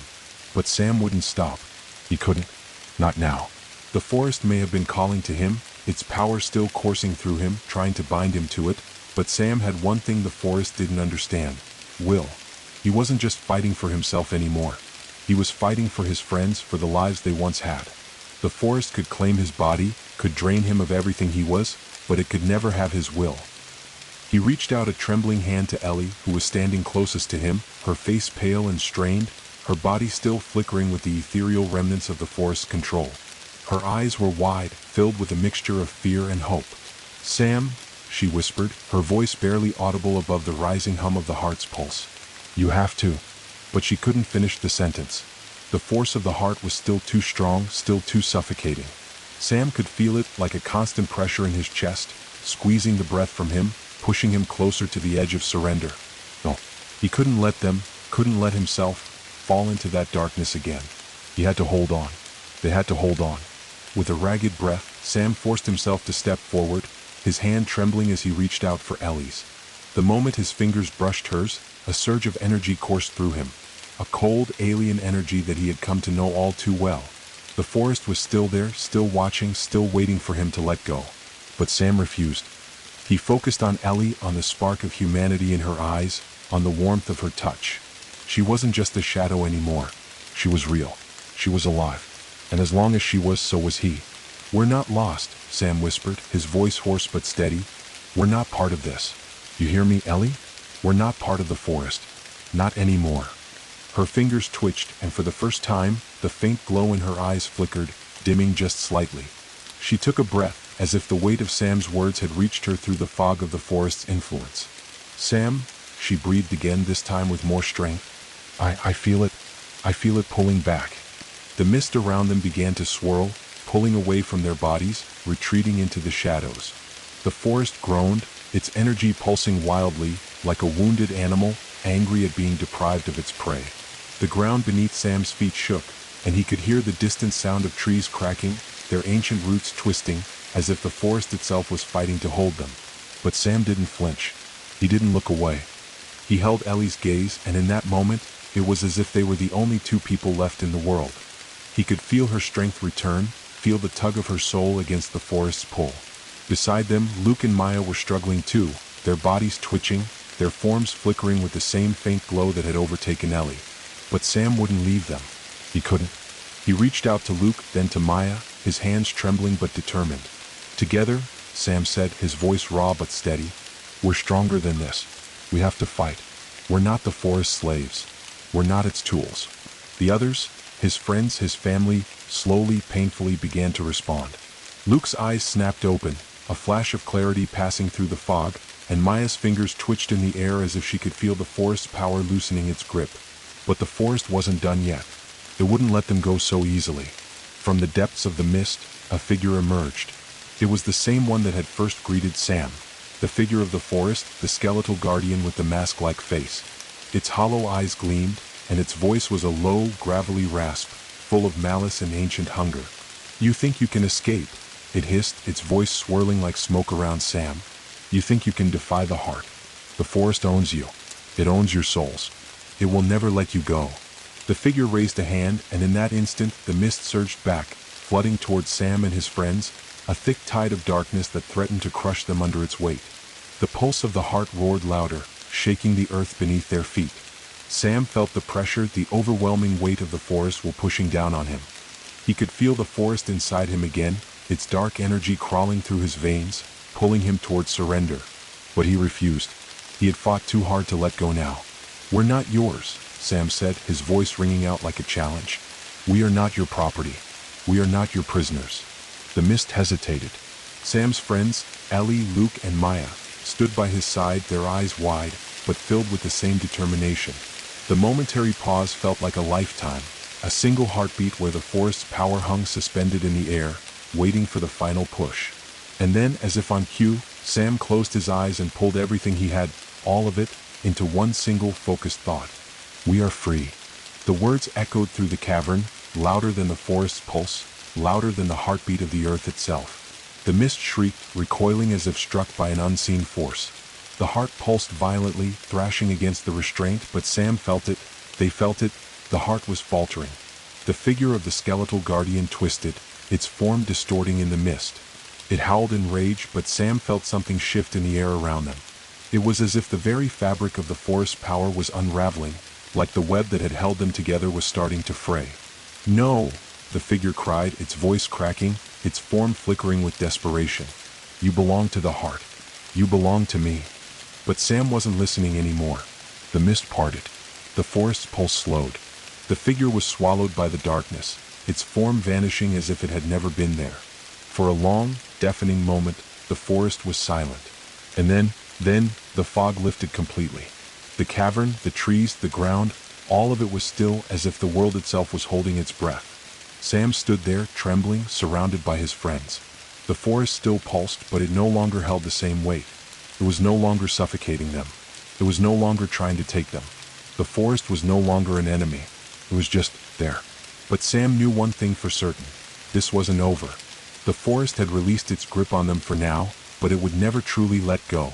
It couldn't, and neither could they. They had to find a way to sever the bond for good. The silence that followed felt unnatural, unnerving even. The pulse of the heart had quieted, but it hadn't disappeared entirely. It was still there, a distant hum, a faint whisper beneath the surface of Sam's thoughts, reminding him of what the forest had once been, what it still could become. The air around them, thick with mist and the scent of earth, hung heavy, like the world was waiting for something. But for Sam, the waiting was over. He wasn't sure what would come next, but he knew this. Whatever happened, they couldn't stay here. Not for long. Ellie, Luke, and Maya stood beside him, their faces pale but filled with a flicker of life, something they hadn't had when the forest's power was upon them. Sam looked at them, his friends, his family, and for the first time since they had arrived at the lodge, since they had ventured too deep into the woods, he felt something other than dread. They were still here. They had made it. And that, for now, was enough. But Sam knew it wouldn't be enough for long. The forest would never let go so easily. He could feel the connection, that lingering thread between him and the heart. The bond between them hadn't been severed. It had been weakened, yes, but it hadn't been destroyed. Sam, Ellie's voice, small but full of resolve, broke through his thoughts. He turned to look at her. Her eyes were wide, searching, still haunted by the remnants of the forest's grip. We can't just stay here, can we? She asked, her voice trembling slightly. Sam shook his head. No. We've only delayed the inevitable. The heart hasn't given up. It's just waiting. His eyes scanned the forest around them, where the mist had begun to recede but the trees still seemed to watch. The air was still thick, oppressive. Luke, his face drawn but focused, spoke next. Then what do? We can't just run forever. Sam nodded slowly, feeling the weight of the question in his bones. What was the next step? They had fought to survive, but survival wasn't enough anymore. They needed to end this, to break the heart's hold once and for all. And he had no idea how to do that. We need to find the source, Maya said quietly. Sam turned to her, surprised by the clarity in her voice. The source. He echoed her words, though it felt like an impossible task. The forest, vast and ancient, had never revealed its secrets. How could they even begin to understand the true nature of the heart, let alone destroy it? Maya stepped forward, her expression determined. The heart is tied to the land, to the forest. There's no way it came from nowhere. We need to find where it all began, where it draws its power from. She paused, her eyes flickering to the shadowed path ahead. There's a place deeper in the woods. Something ancient. I felt it. Sam felt his chest tighten, but he didn't back away. If Maya felt it too, then it was real. There was something buried within the forest, something older than they could imagine. I know where you mean, Sam said softly, his voice heavy with the weight of unspoken memories. It was a place he had glimpsed only once, on the edge of his vision, when the forest had first started pulling him in. It had been a brief flash, like a mirage, but it had felt like home. Something about it had drawn him, like a magnet. Then we don't waste time, Luke said, his voice filled with resolve. Let's go.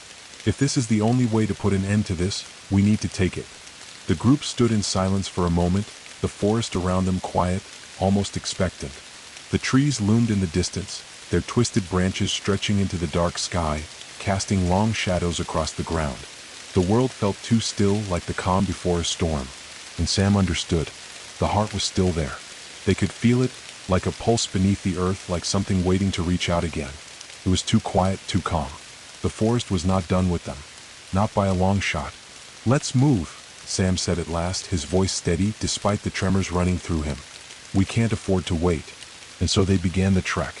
The path before them was narrow and twisted, winding through the trees, like veins coursing through the living body of the forest.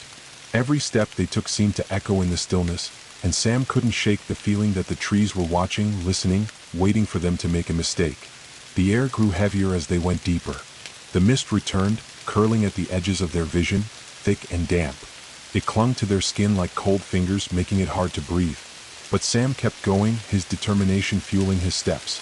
The deeper they ventured, the more oppressive the forest became.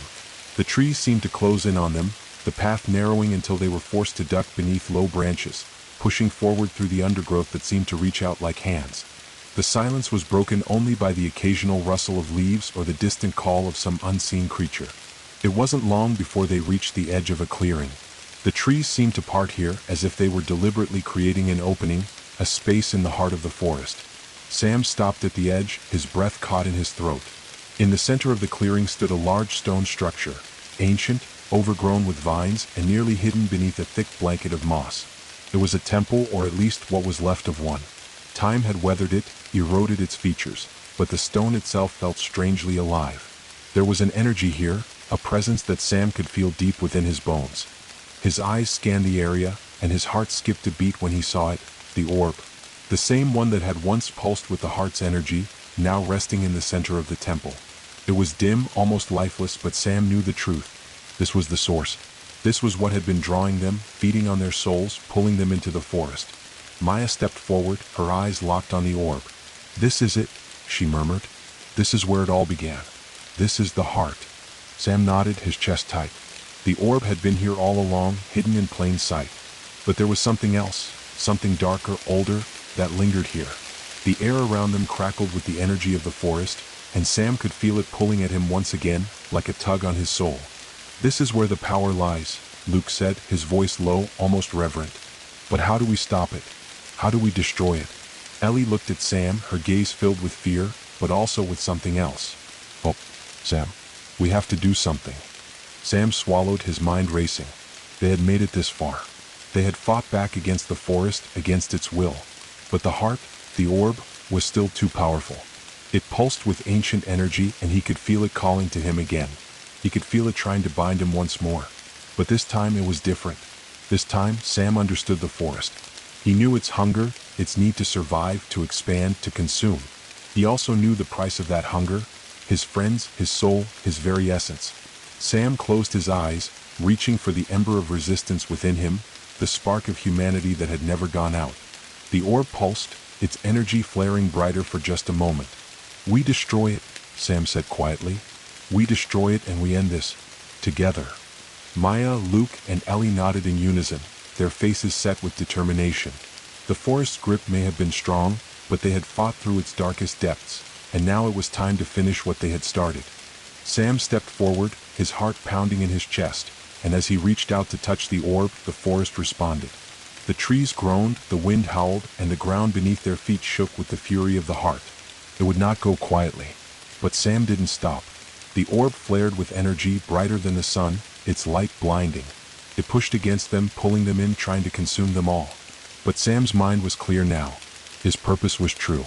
With a final, defiant breath, he pressed his hand to the orb, and the world exploded. For a heartbeat, the world was silent. Then, with a deafening roar, the orb flared to life. The light it emitted was blinding, brighter than anything Sam had ever seen, casting shadows across the stone temple, warping the very air around them. It wasn't just light, it was energy. Raw, primal, and filled with rage. Sam's heart pounded in his chest, his thoughts spinning. The orb pulsed, its energy reaching out like tendrils, wrapping around him, pulling him into its grasp. The forest around them seemed to shift, its very presence folding in on itself, as if it were aware of what was happening. The ground beneath their feet cracked, the trees groaned in protest, and the sky above darkened, swirling with ominous clouds. But Sam didn't let go. He had to do this. They had come too far. The forest wanted to consume them, to trap them in its never-ending cycle of life and death. But they weren't part of it. Not anymore. His hand, still pressed against the orb, began to burn. The sensation was excruciating, like his skin was being peeled away layer by layer. But Sam held on. Ellie, Luke, and Maya were beside him, their faces etched with pain, their eyes wide with the overwhelming force of the heart's power. But they didn't move. They didn't pull away. They stood together. Their bond was stronger than the force trying to tear them apart. Sam, Ellie gasped, her voice choked with pain. Her fingers dug into his arm, but she refused to step back. Sam, we have to finish this. Now. Sam nodded, his teeth clenched against the agony coursing through him.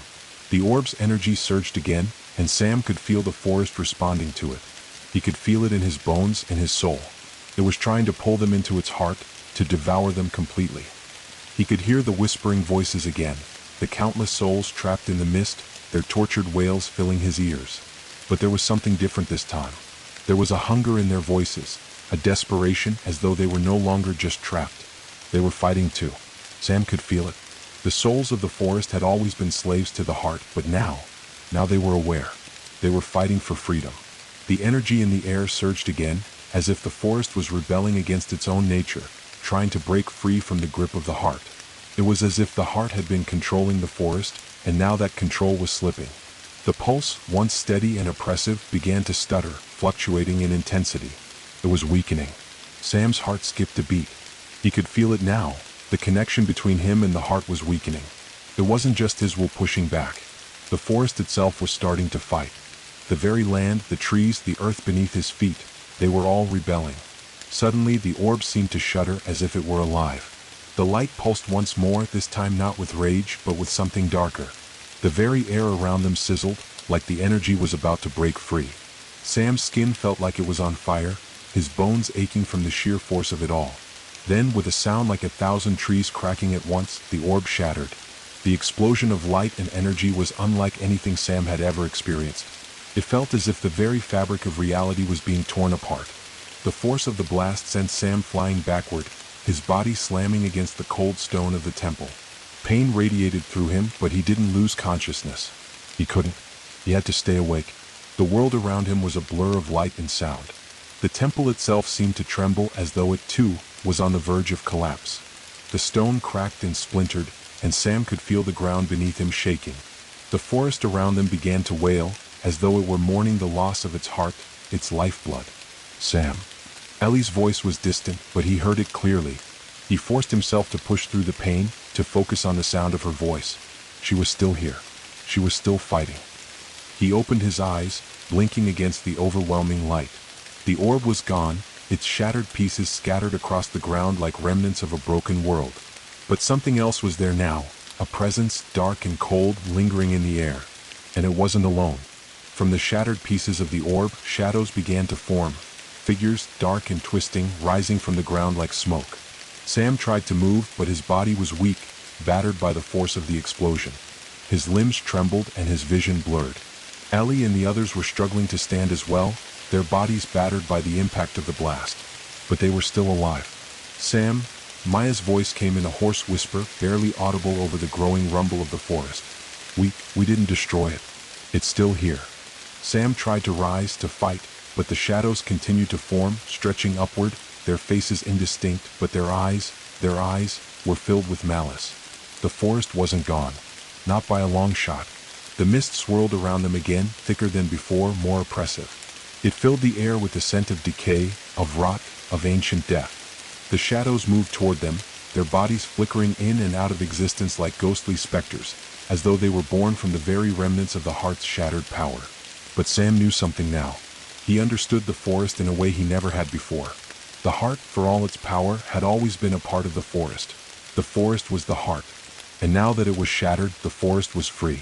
It was no longer bound to the heart's influence. But the souls that had been trapped, the dark energy that had been feeding on them, it was all still here. It wasn't the heart that was the true danger. It was the darkness, the souls lost in the mist, the remnants of the forest's will, the echoes of what had been. That was the true enemy. The shadows closed in on them, and Sam could feel the weight of them, like hands cold and sharp reaching for his soul. His friends were beside him, but they were weakening, their bodies shaking under the pressure of the forest's hunger. They had to get out. They had to escape. Ellie's eyes were wide with panic, but she didn't look away. "Sam," she whispered, her voice breaking. "We can't run anymore. We can't keep running." He knew what she meant. The heart was broken, yes, but the forest was still hungry, still alive. It would never truly release its grip on them, not without a final confrontation. Sam, breathing heavily, gritted his teeth. He couldn't leave. He couldn't let them die here, trapped in this endless cycle. He had to break it once and for all. "I'm not running," he said, his voice low and filled with cold resolve. "Not anymore." The mist thickened and the shadows crept closer. Sam's heart raced in his chest as he struggled to stand, his body screaming in protest. But he did stand. He would not back down. Not this time. With a final, desperate breath, Sam raised his hand to the sky, and as he did, a burst of energy erupted from his body. The forest trembled, the ground shook, and the sky above cracked open as if it were trying to breathe. And then, everything went still. The shadows paused. The mist froze mid-swirl, and for the briefest of moments, the entire forest seemed to hold its breath. Sam could feel it, the pull of the heart, the tug of the forest, but it was different now. The forest wasn't controlling him anymore. He was controlling it. And with that realization, Sam made his choice. The stillness that followed was both comforting and suffocating, as though the entire world was holding its breath. For a moment, Sam felt as if time had stopped. Frozen in place, caught in the space between past and future, between life and death. His pulse throbbed in his ears, but the pounding rhythm of his heart felt strangely distant, as though it no longer belonged to him. The shadows lingered, unmoving, but Sam could feel them, like cold fingers brushing against his soul, always just on the edge of his awareness. Their presence was no longer a simple fear, it was something far more complex. They were more than the remnants of the heart's shattered power. They were alive, aware, and alive in a way that transcended anything Sam had ever known. "Sam?" Ellie's voice cut through the silence, shaking him from his thoughts. She was standing beside him, her breath ragged, her eyes still wide with the remnants of terror. But there was something new in her gaze, hope, a flicker of life that hadn't been there before. What do we do now?" Sam turned his head slowly, meeting her gaze. The weight of the question settled heavily on his shoulders, but for the first time in what felt like forever, he knew. He understood. "We fight," Sam said, his voice steady but low. His eyes flicked to the others, Luke, Maya. They too were watching him, waiting for him to make the next move. They were exhausted, their bodies battered by the forest's unrelenting grip, but they were still standing. They were still with him. The forest had tried to break them.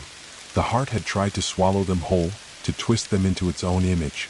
But Sam had shattered the heart, broken its hold on them. And now, standing in the ruins of what had been, Sam realized the truth. The battle wasn't over. The shadows around them twitched, their forms stretching and warping, like smoke caught in the wind. They were beginning to move again, slowly, patiently. But the air around them was thick with something, anger. The forest was still alive. The heart might have been broken, but the forest's hunger had never truly been sated.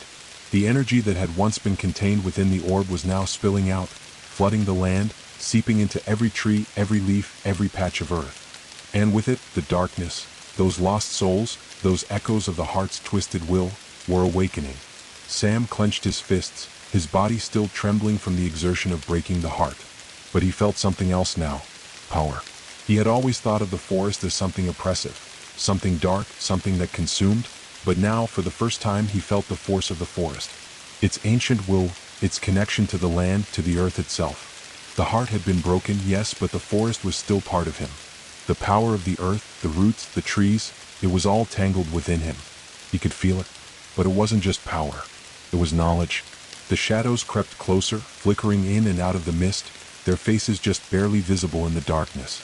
They were the souls that had been trapped, twisted, consumed by the forest's will. And now they were angry. Now they were fighting back. "We can't keep running from this," Maya said, her voice quiet but resolute. She took a step forward, her face set in determination. "Sam's right. We have to end it here. For good." Luke nodded beside her, his hands clenched into fists. "The heart may be broken, but the forest isn't going to just let us leave. We need to destroy what's left." The shadows surged forward with a soft hiss, as if they understood their resolve. Sam could feel them now, not just as remnants of the forest, but as something more intelligent. They were responding to his thoughts, to his connection with the earth, just as he had sensed the pulse of the heart before. What's left of the heart? Sam muttered, more to himself than anyone else. He could feel the dark energy thrumming beneath the surface of the earth, and his connection to it was stronger than ever. He could hear the wind in the trees, the faint rumble of thunder in the distance. It was as though the whole forest was holding its breath. Then something shifted. The air seemed to crackle, as if the forest itself had noticed the change in Sam's energy. The ground beneath their feet began to tremble. "It's not just the orb," Sam said suddenly, his eyes wide as the realization hit him. He took a step back, feeling the weight of the moment sink in. "It's the land. The forest itself. It's alive. It was the heart, and it still is. The forest is the heart." The shadows flinched, recoiling as if Sam's words had struck them. But then they began to move again, faster this time, like predators closing in on their prey. They were pushing back, trying to corrupt his thoughts, trying to overwhelm him once more. But Sam didn't flinch. He couldn't. He took a deep breath, his hands shaking but steadying. "We have to destroy what's left of it. We have to sever the connection between the forest and the heart. If we don't..." He didn't finish the thought. The answer was clear. If they didn't destroy it, the forest would keep growing. It would keep feeding, keep devouring, until nothing was left but shadows. The ground trembled again, and the earth beneath Sam's feet cracked open, releasing dark, shadowy tendrils from deep beneath the surface. The forest was fighting back. It wasn't going to make this easy. Sam's hand shot out, and the shadows recoiled as though they had felt the pull of his energy. He could feel the power surging through him, but it wasn't just the energy of the forest. It was the power of everything he had fought for his friends, for their freedom. He could feel their hearts, their spirits, tethered to the earth just as much as his own. And he wasn't alone in this anymore. Ellie, Luke, and Maya moved forward, each of them pulling on whatever power they had left, their determination giving them strength. Together, they were more than just 4 individuals. They were the embodiment of the forest's last hope. Sam could hear their thoughts, their will pushing through the dark energy that tried to bind them. The forest was trying to tear them apart, to drag them into the depths of its hunger, but they refused. "We have to sever the connection," Sam muttered again, this time louder, his voice steady. He didn't know exactly how he was going to do it. He didn't know what destroying the forest's heart even meant anymore. But he knew this. They had to end it or they would never be free. With a final burst of strength, Sam raised his arms to the sky, the energy flowing through him like wildfire. The shadows writhed and screamed, but Sam wasn't listening. He could feel the earth beneath him respond, the very bones of the forest bending to his will. And then something broke. A deep, rumbling sound, like the cracking of 1,000 ancient trees, echoed through the air. The mist began to dissipate, swirling in the wind as the earth itself began to separate, the ground splitting as if the forest were being torn apart at its very core. The trees groaned, their branches swaying violently as if protesting the disturbance. The heart was still there, pulsing deep beneath the ground, but it was no longer controlling them, no longer dragging them down. The shadows, the lost souls, howled as they were pulled away, as if the earth itself were rejecting them. One by one they vanished, their forms disintegrating into the wind. And then the forest went silent. The mist cleared completely, and the oppressive weight that had hung over them seemed to lift, as if the land itself had taken a deep breath. The trees, once twisted and dark, now stood tall and strong, as if they had been freed from some ancient curse. The darkness that had suffocated the forest was gone. Sam collapsed to his knees, gasping for breath, his body trembling with exhaustion. His friends did the same, their faces pale but filled with something else, relief. They had done it. They had broken the cycle. But the forest wasn't done. It was free now, and it was waiting for the next chapter. The silence stretched on for what felt like an eternity. No breeze stirred the trees, no animals called out in the distance. The only sound that broke the stillness was the steady, labored breathing of Sam and his friends. Their chests rose and fell in unison, a rhythmic reminder that for the moment they were still alive. But it was an uneasy breath, fragile, uncertain. Sam remained on his knees, his fingers pressing into the cracked earth beneath him. The ground was still trembling, the scars of the forest struggle evident in the jagged fissures that had formed in the dirt. A faint, distant rumble echoed in the distance. Perhaps thunder, perhaps something more.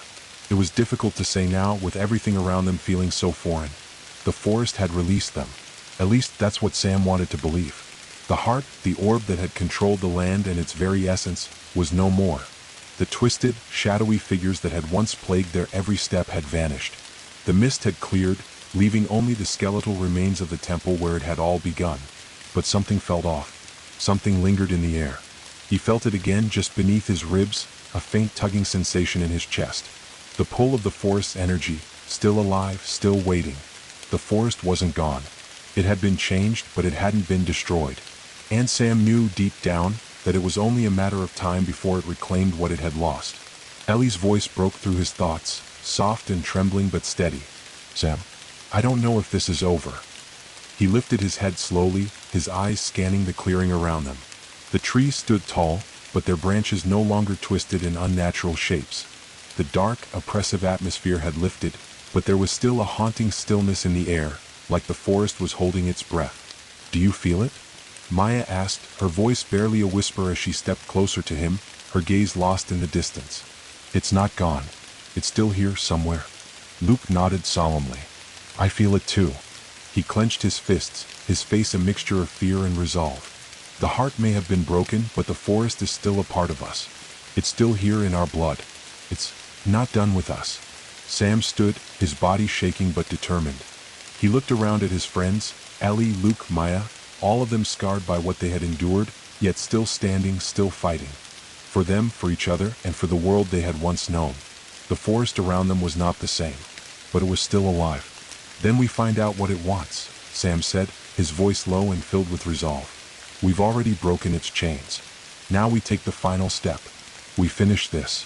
The others nodded, their faces grim but set with a new determination.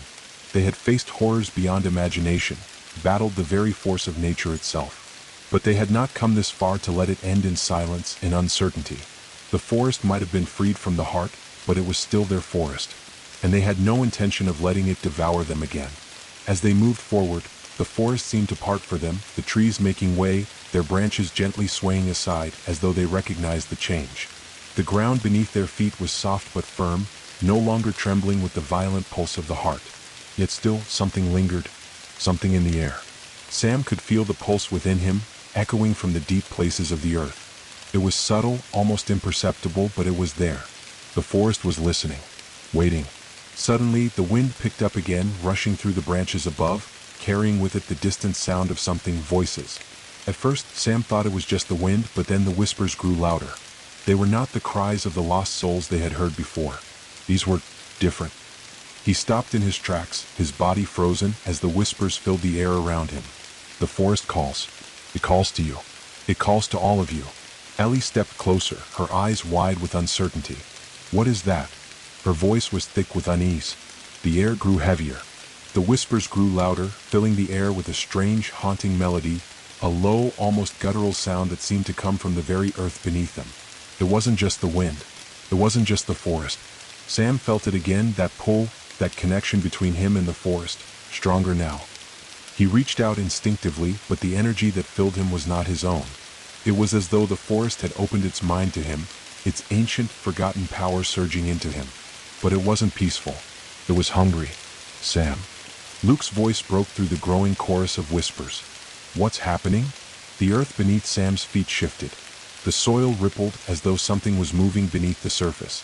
The trees creaked, their trunks groaning as if they were waking from a long, deep sleep. The air itself vibrated, alive with the energy of something ancient. The forest was coming to life, but not in the way it had before. This was different.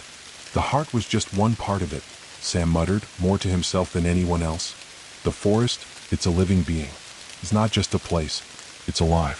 And we've awakened it. But it wasn't just Sam who could feel it now. Ellie, Maya, and Luke were all standing still, their eyes wide as they too felt the raw energy of the forest coursing through them. It was like an ancient song, a song they had been unknowingly humming for so long, and now they had unlocked the chorus. Suddenly, the ground rumbled beneath them again, and Sam was thrown forward, his hands hitting the earth. The others stumbled as the forest around them seemed to bend, its branches twisting unnaturally as if reaching toward them. The once peaceful trees now appeared as sentinels, watchers. Their eyes, the eyes of the forest, glowed faintly with an eerie, otherworldly light. "We've made a mistake," Maya whispered, her face pale as she stumbled backward. "We woke it up. All of it." The whispers turned to a low growl, a deep, guttural sound that echoed through the clearing. The forest was no longer alive in the way Sam had hoped. It was alive, yes, but it was angry, furious, and it was hungry. The shadows began to move again, slithering from the trees like living tendrils, creeping toward them. Their dark forms flickered and stretched as if trying to reach out, their faces distorted and twisted in the way Sam had seen before. But now these shadows weren't just remnants. They were alive, aware, and they were coming for them. Ellie gasped as one of the tendrils lashed out, wrapping around her ankle. Sam's heart lurched, but before he could move, Luke lunged, pulling her free. But it was too late.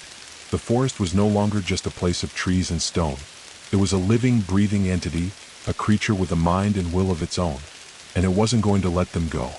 "We have to stop it," Sam said, his voice low and urgent. He wasn't sure how. He wasn't sure if it was even possible anymore. But he could feel the energy of the forest all around him. The connection had been made, and now they were part of it. The forest had woken up, and it was coming for them. The forest howled. It wasn't the wind. It wasn't the rustling of the trees. This was something far deeper, a sound from the very heart of the earth, ancient and primal, reverberating through the ground beneath Sam's feet. The whispers that had once been soft murmurs now roared around them like an unstoppable tide. The earth itself seemed to be moving, as though it were waking from a long slumber, stretching, yawning, and rising to meet them. Sam's heart pounded in his chest. The shadows that had once seemed like remnants of a lost energy were now something far more terrifying. They were alive, moving, breathing. The tendrils of darkness that had crept along the ground now slithered upward, twisting around the trees, curling into the air like snakes seeking their prey. Ellie gasped as one of the tendrils lashed at her, but this time, the forest wasn't just trying to consume her body. The shadows were trying to latch onto her soul, to bind her to the forest's will. Sam could feel it too, the pull, the tug, that gnawing hunger from the depths of the earth, tugging at his very being. "Sam, do something," Ellie screamed, her voice raw with panic. But Sam couldn't answer. He couldn't even breathe. The air was thick, suffocating, and the tendrils of darkness were closing in, wrapping around them, pressing in from all sides. The trees groaned, their ancient boughs shaking as if in response to the wrath of the forest. The ground beneath them seemed to writhe and pulse with life. It wasn't just the heart that had been awakened. The forest itself was a living creature, a wild, untamable being with its own desires, its own hunger. It had been dormant, bound by the heart for so long, but now that the heart was shattered, the forest had been set free. And it was not content to let them leave. Sam's mind raced. The connection to the forest that had once felt like a gift now felt like a curse. The power that had flowed through him so effortlessly before had become a burden, a weight he couldn't escape. The energy was growing, expanding, consuming everything it touched. It was alive, it was hungry, and Sam realized with growing horror that it was trying to reclaim what it had lost. "We have to break the bond," Maya shouted over the cacophony, her face pale with fear but determination. "Sam, you're connected to it. You have to sever the connection." He could barely hear her over the roaring winds, the violent shaking of the earth beneath them. The tendrils were closing in, tightening around their ankles, their wrists, and Sam could feel the forest's power seeping into him, clawing at his very soul. It was trying to drag them down into the earth, to swallow them whole. But Maya was right. There had to be a way to stop this. He was connected to it. The forest had chosen him. It had pulled him into its depths, made him its conduit. He had felt the power of the heart coursing through him, and now that the heart was shattered, the forest itself had claimed him. He tried to concentrate, tried to reach deep inside himself to find that pulse of energy, that thread that connected him to the land, to the trees, to the very core of the earth. But it was tangled now, chaotic, wild. The forest was no longer a singular force. It was an explosion of life, of power, of anger. He could feel the screams of the lost souls that had been trapped within the heart, their agony, their frustration, their rage. They were no longer just whispers. They were a roar, a tide of voices, reaching out from the very earth, clawing at him, pulling him deeper into the soil. "Sam," Ellie cried, her voice desperate now. She was struggling against the tendrils that wrapped around her, their grip tightening with every passing moment. "You have to do something. Please." The shadows were pressing in, suffocating them. The forest wasn't just attacking them now, it was calling to them. The tendrils of darkness coiled tighter, the trees twisted and groaned with the weight of something ancient, dangerous, and hungry. But Sam refused to give in. He couldn't. Not after everything they had been through. Not after everything they had fought for. With a sudden, forceful push, Sam reached down deep inside himself. He could feel it, the power of the forest coursing through him. It was not his own strength, it was the energy of the earth, the trees, the wind, the sky. It was the power of the forest's wild heart. But this time, Sam wasn't going to let it consume him. With a primal scream, Sam reached out, his hand glowing with the wild energy that surged through him. The tendrils recoiled for a moment as if startled by his defiance. Sam could feel the forest's confusion, its hunger. But he had learned something from all of this. He had learned that the forest, for all its power, was not all-consuming. It wasn't unstoppable. The heart had fed it, controlled it, but now it was wild. And the wild could be tamed. With a grunt, Sam thrust his hand toward the ground, pushing all of his will into the earth beneath him. The energy surged, stronger than before, and the forest responded, the ground beneath them cracking and splitting as if the earth itself was tearing apart. The shadows shrieked as they recoiled, as if being burned by the very energy Sam was calling up. The trees trembled, their boughs creaking, and the air grew thick with the scent of earth and burning leaves. It was as if the land was fighting back. But Sam didn't stop. The forest may have been alive, but it was also fragile, vulnerable. It had been imprisoned for so long by the heart, and now that the chains had been broken, it didn't know what to do with its freedom. It was wild. It was chaos, and Sam had to control it. The tendrils that had once tried to bind them began to shrink back, curling like smoke, recoiling from the energy Sam was pushing into the earth. He could feel the wild heart of the forest pulsing beneath his feet, but now it wasn't pulling him down. It was fighting him, resisting him, as if it recognized the power within him, the power to shape it, to tame it. Sam's muscles burned with the effort, the energy flowing through him like fire. He could feel the forest pulse. It was a heartbeat, steady and strong, but also untamed. The land was alive with the same power that had once been contained within the heart. And now that power was his. With a final, desperate push, Sam shouted, his voice rising above the whispers, the screams, the howls. "You're free," he screamed. "You don't need this. Let go." For a moment, the forest seemed to pause. The wind died down. The ground stilled. The air crackled with the energy of it, the pulse of the earth, the power of the forest itself reverberating around them. And then, nothing. The tendrils shrank back, retreating into the earth, disappearing into the soil as if they had never been. The trees stopped groaning. The ground, which had been trembling, stilled. The wind died, leaving only the faintest whisper in its wake. The forest was still, silent. Sam's breath came in ragged gasps, his body trembling with the effort, his mind reeling from what he had just done. He felt drained, empty, as though he had just expended everything he had. But he knew one thing for certain. The forest wasn't gone. It would never be gone. It was alive, a part of the world, a part of the earth. But Sam had tamed it. He had freed it from the heart, from the twisted grasp that had once controlled it. And in doing so, he had ended its cycle of hunger. The forest, though wild, was no longer a prisoner. And neither were they.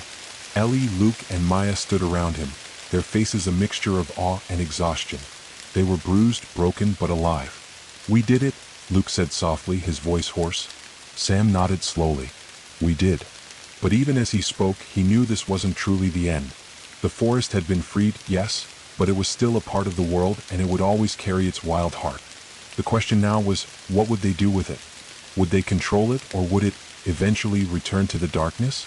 The forest had its own reckoning, but so did they. The silence that followed the storm felt unnatural, unnerving, as though the world, having been torn apart by chaos, was now holding its breath in the aftermath. The forest, once suffocating and heavy with the pull of the heart, was now free. And yet, Sam could feel the weight of its freedom pressing against him. The air was thick, charged with a strange tension, as though the land itself didn't know what to do with the space it had been given. He stood in the middle of the clearing, surrounded by the ruins of the temple, his hands trembling from the effort of pushing back the forest's wild heart. The ground beneath him was scarred, cracked in places, the soil still dark with the energy that had been unleashed. But there were no shadows now, no tendrils reaching for them, no dark figures crawling from the earth. Still, Sam knew it wasn't over. Not truly. "Sam," Ellie's voice cut through the quiet. She was standing just a few feet away, her arms crossed tightly against her chest, her face pale but resolute. "What now?" It was the question they had all been dreading. The question that had been hovering over them since they first stepped into the forest. Since they first realized that the heart wasn't just a mystical object, but the very soul of the land. The forest had been bound to it, and with its destruction, the wild energy of the earth had been unleashed. Luke stepped forward, his eyes scanning the clearing with a mixture of awe and trepidation. "We've freed it, but that doesn't mean it's done." It's not like we can just walk away, right? The forest is still here. It's alive. Maya, who had been silently watching, her arms wrapped tightly around herself, nodded slowly. Alive and wild. And we have no idea what it's capable of now. What it wants. Sam didn't speak for a long moment. His thoughts were a tangled mess, but one thing was clear. The forest had been released. But what did that mean for them? What did it mean for the world beyond the trees? The heart might have been shattered, but the wildness of the forest was still there, pulsing in the very earth beneath their feet. It had been freed, but was it ready to live? We have to go back, Sam finally said, his voice quiet but firm. We have to face what we've done. We can't just leave it like this. Not after everything we've been through. Ellie frowned, stepping closer to him. Go back? To where? To the world outside the forest? Are we supposed to just forget what happened here? Sam's gaze hardened and he met her eyes. No, I'm not saying we forget it, but we need to find out what this freedom means. What happens now that the heart is gone, that the forest is awake?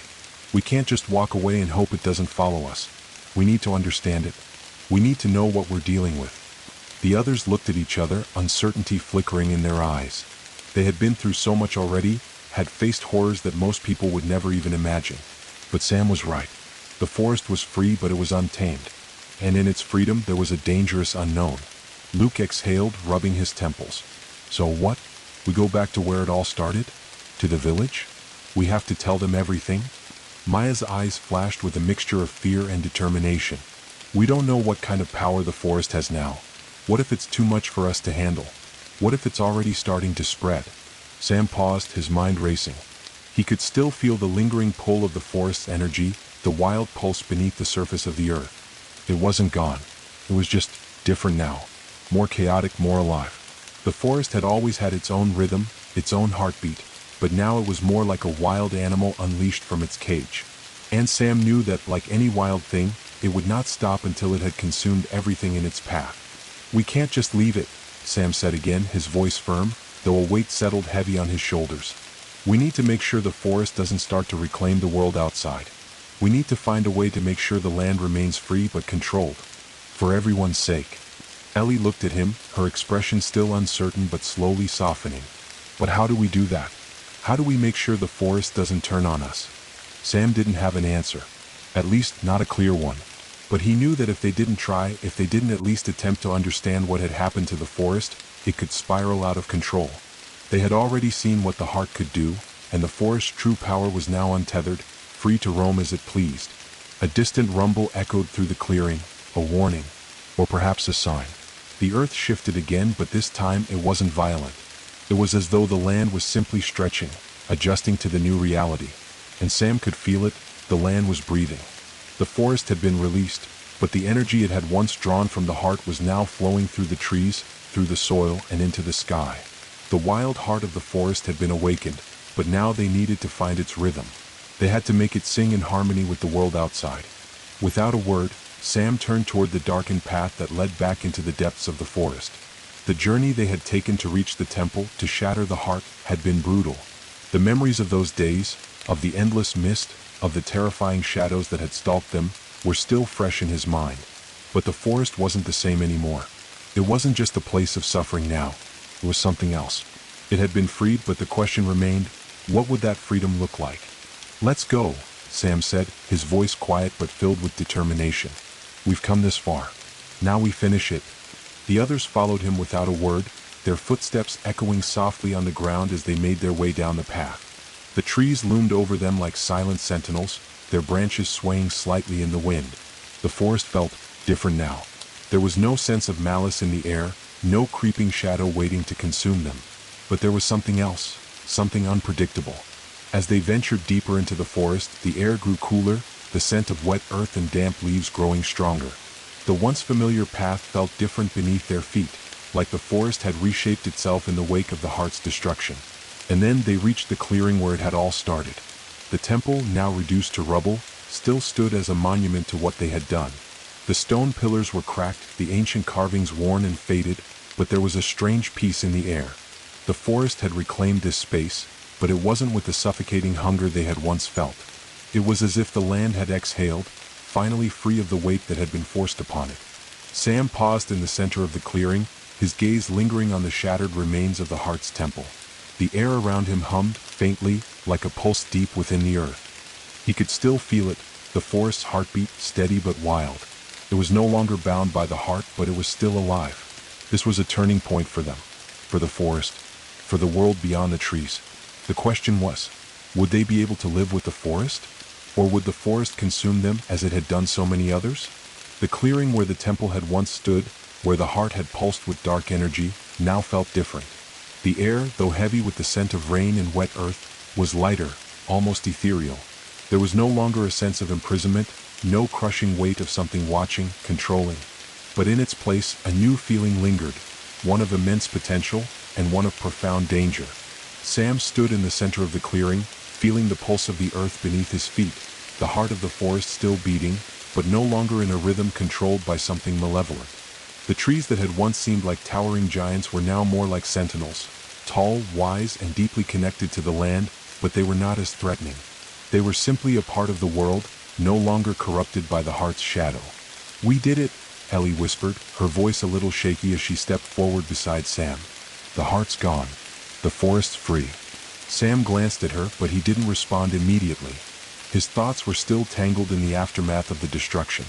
They had shattered the heart, yes, but what had they really unleashed? What had they done to the forest? To themselves? Maya stepped closer, her brow furrowed in deep thought. "But I don't think it's over," she said softly. "The forest may be free, but it's still alive. It's still wild." Luke, who had been silent until now, looked around at the trees and the overgrown ruins of the temple, his expression unreadable. The heart was a prison, but it was also a guardian. Now the forest got no keeper, no ruler. Sam nodded slowly, absorbing their words. He had felt the power surge through him when he had released the heart, the raw energy of the land rushing in like a flood. And now that the heart was gone, the forest was free, free to do whatever it wanted, unbound from the chains that had controlled it for so long. But the question still lingered in Sam's mind. Could they live with this new version of the forest? Could the world outside live with it? As though on cue, the wind picked up again, rustling the leaves above them. It was a soft sound at first, a gentle breeze passing through the trees, but then it grew louder. It was the sound of movement, like the trees themselves were stirring, like the forest was waking up, stretching, and testing its newfound freedom. The whispers too were returning. But they weren't the same as before. They were clearer, louder, but not threatening. They weren't dark anymore, there was no malice in them. They were alive, yes, but not in the way the forest had been under the heart's influence. These voices were calling out, not with hunger, but with the sound of growth. The wind carried the sound of something deeper, something more primal. It was a song. The forest had its own rhythm, its own heartbeat, and now it was singing. A deep, rolling hum that seemed to reverberate through the earth and the air, a call from the land itself. Sam could feel it in his chest, resonating with the pulse of the trees, the roots, the soil. It was alive, and it was calling to them. Suddenly, the ground trembled slightly under their feet. A low, rumbling sound echoed beneath them, and for a moment, Sam thought the earth was going to split open beneath him. But the tremor passed quickly, leaving only the distant sound of a roar, a massive, thunderous noise that seemed to come from the deep heart of the forest, far beyond the temple. "Did you hear that?" Luke asked, his voice tight with alarm. Sam didn't answer right away. He had heard it, of course. The sound was like a distant growl, the noise of something waking, something untamed. Ellie's voice broke the silence again. "What do we do now? The forest's waking up. It's different. It's more than it was before." Sam's brow furrowed. He didn't have an answer. How could he? The forest had been freed, but what did that mean? What kind of freedom had they given it? "We don't know what this means," Sam finally said, his voice low. "We don't know what kind of power the forest has now. It's not bound by the heart anymore, but—" Maya interrupted, her eyes scanning the trees as though searching for something. "But it's still alive. And it's calling us. It's calling to you, Sam. You released it. You're connected to it now." Sam felt a shiver run down his spine. He had always felt the forest's presence, but it had never been this strong before. The connection was no longer subtle. It was as though the entire forest had reached out and claimed him, wrapping its tendrils around his soul. And now that the heart was gone, the forest was calling him, pulling him deeper into its wild, untamed pulse. Sam swallowed hard, trying to steady his breath. "I feel it," he said quietly. "I feel the connection. But it's different now. It's not like it was before. The heart was controlling it, keeping it in check. Now the forest is free. And I don't know what that means for me, for us. The wind swirled again, more violently this time. It carried with it the sound of the forest song, the deep hum that resonated with Sam's bones, the call of the earth, the trees, the soil. But there was something else there too, something darker. It wasn't a threat, not exactly, but it was a warning. Sam could feel it too. The wildness of the forest, the untamed energy of the land was growing. It was feeding off the space that had been freed from the heart's influence. The trees were changing, their branches twisting upward, their leaves rustling with a new, chaotic energy. The very air around them was pulsing with the rhythm of the forest's heart. And then the growl returned. This time it was closer. Much closer. We need to go. Luke's voice was sharp, his eyes scanning the trees nervously. That doesn't sound like anything we've heard before. We need to get back to the village. We need to tell them everything. Sam turned to face his friends, his heart pounding. The forest had been freed, yes, but now it was changing in ways none of them could predict. The wildness of it, the untamed power, it was growing. It was spreading. And Sam knew they couldn't just walk away from it now. They had to understand the forest.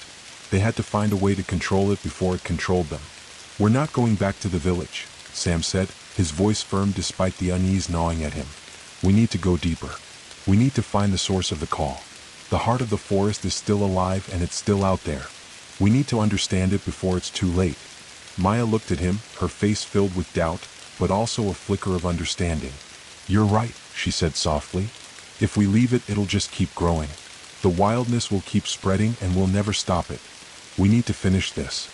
Ellie bit her lip, torn between the fear that had gripped them since the beginning and the resolve that had brought them this far. But what if we can't control it? What if we make it worse? Sam took a deep breath, looking at each of them. We have to try. We have no other choice. The forest is free now, but it doesn't know how to live outside the heart. We have to help it find its place in the world, or it will destroy everything. With that, Sam turned and began walking deeper into the forest, the others following closely behind. The trees loomed taller now, their branches stretching into the sky, their leaves rustling as if they were alive with anticipation. The forest was calling, and Sam was ready to answer. The forest was no longer just a place to pass through, to shelter or hide. It was alive. More alive than it had ever been before. The trees that surrounded them now were more than just tall sentinels. They were living beings, pulsing with energy, their branches groaning as if in tune with some ancient, unheard rhythm. The wind, once a whisper, now roared through the canopy, carrying with it the faint sound of distant voices, the call of the forest. Sam felt the pull again, stronger this time, a deep, visceral tug that resonated through his chest, down into his very bones. It wasn't just a connection anymore. It was as though the forest was calling him, reaching for him, pulling him deeper into its depths. The power that had been set loose with the shattering of the heart was growing, expanding, and Sam could feel it surging through him, feeding off his every breath, every step. Sam, Ellie's voice broke through his thoughts, shaky but insistent. Are you sure about this? The forest, it's changing. And I'm not sure we're ready for what's coming. Sam paused, glancing back at her. Her eyes were wide with fear, and for the first time in a long while, he saw doubt in her gaze. She had always been the brave one, the one who stood tall in the face of danger, but now even she was faltering. I know it's dangerous, Sam said, his voice low but filled with determination. But if we don't do this, if we don't understand what's happening here, the forest will only keep growing, keep spreading. We need to find the heart of it, the true heart, not the one that was corrupted by the heart. There's something deeper in these woods, something older. Luke, who had been walking silently beside them, spoke up. And you think we can control it? We're already so far in, Sam. How do we even know that what we're looking for won't be worse than what we've already seen? Sam could feel the weight of Luke's words pressing down on him. There had been times in the past when he had felt like they were walking into the unknown, blindly charging forward into something they didn't understand. But now they had crossed the threshold. Something had changed in the forest, and it was no longer just a place of shadows and whispers. It was a living force, untamed, chaotic, but alive in a way that no one had understood before. The forest's pulse grew stronger with each step, the trees stretching higher into the sky, their trunks thick with ancient life. The air was thick with the scent of moss, earth, and the wildness of the land. As they moved deeper, the sounds of the forest grew louder, more alive. The wind carried the haunting hum of the trees, their whispers mingling with the faint crackle of distant thunder. Sam's heart pounded in his chest. This wasn't just a forest anymore.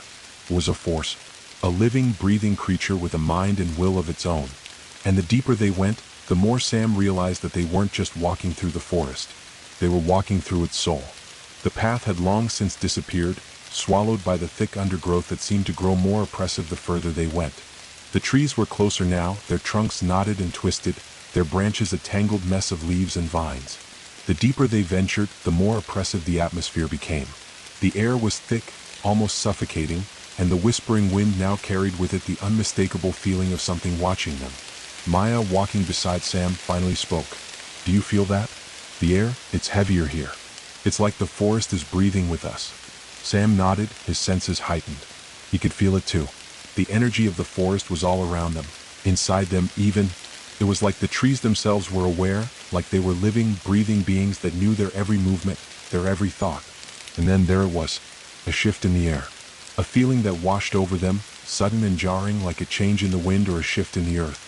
The sound of the forest seemed to grow quieter, the whispering wind dying down to an eerie stillness. The trees ahead of them seemed to part as though they were clearing a path. At the end of the clearing ahead, standing between two massive oak trees, was an opening. The space felt different. Not like the rest of the forest, not like the place they had been walking through. It felt ancient, as if this place had been waiting for them, for Sam. The ground was covered in thick moss, and the trees around them had deep grooves in their bark, as if carved by time itself. In the center of the clearing was a stone altar, broken, ancient, and covered in vines, but still there. It seemed to pulse with a quiet energy, like the very heartbeat of the forest itself. Sam stepped forward, drawn to it. The others hesitated behind him, unsure, but Sam felt something inside him. Something strong, a call deeper than anything he had felt before. The ground beneath him trembled again. The pulse of the forest was stronger here, resonating through him, pulling him in. It was as if the entire forest had come alive around them, and now they were standing at the center of it.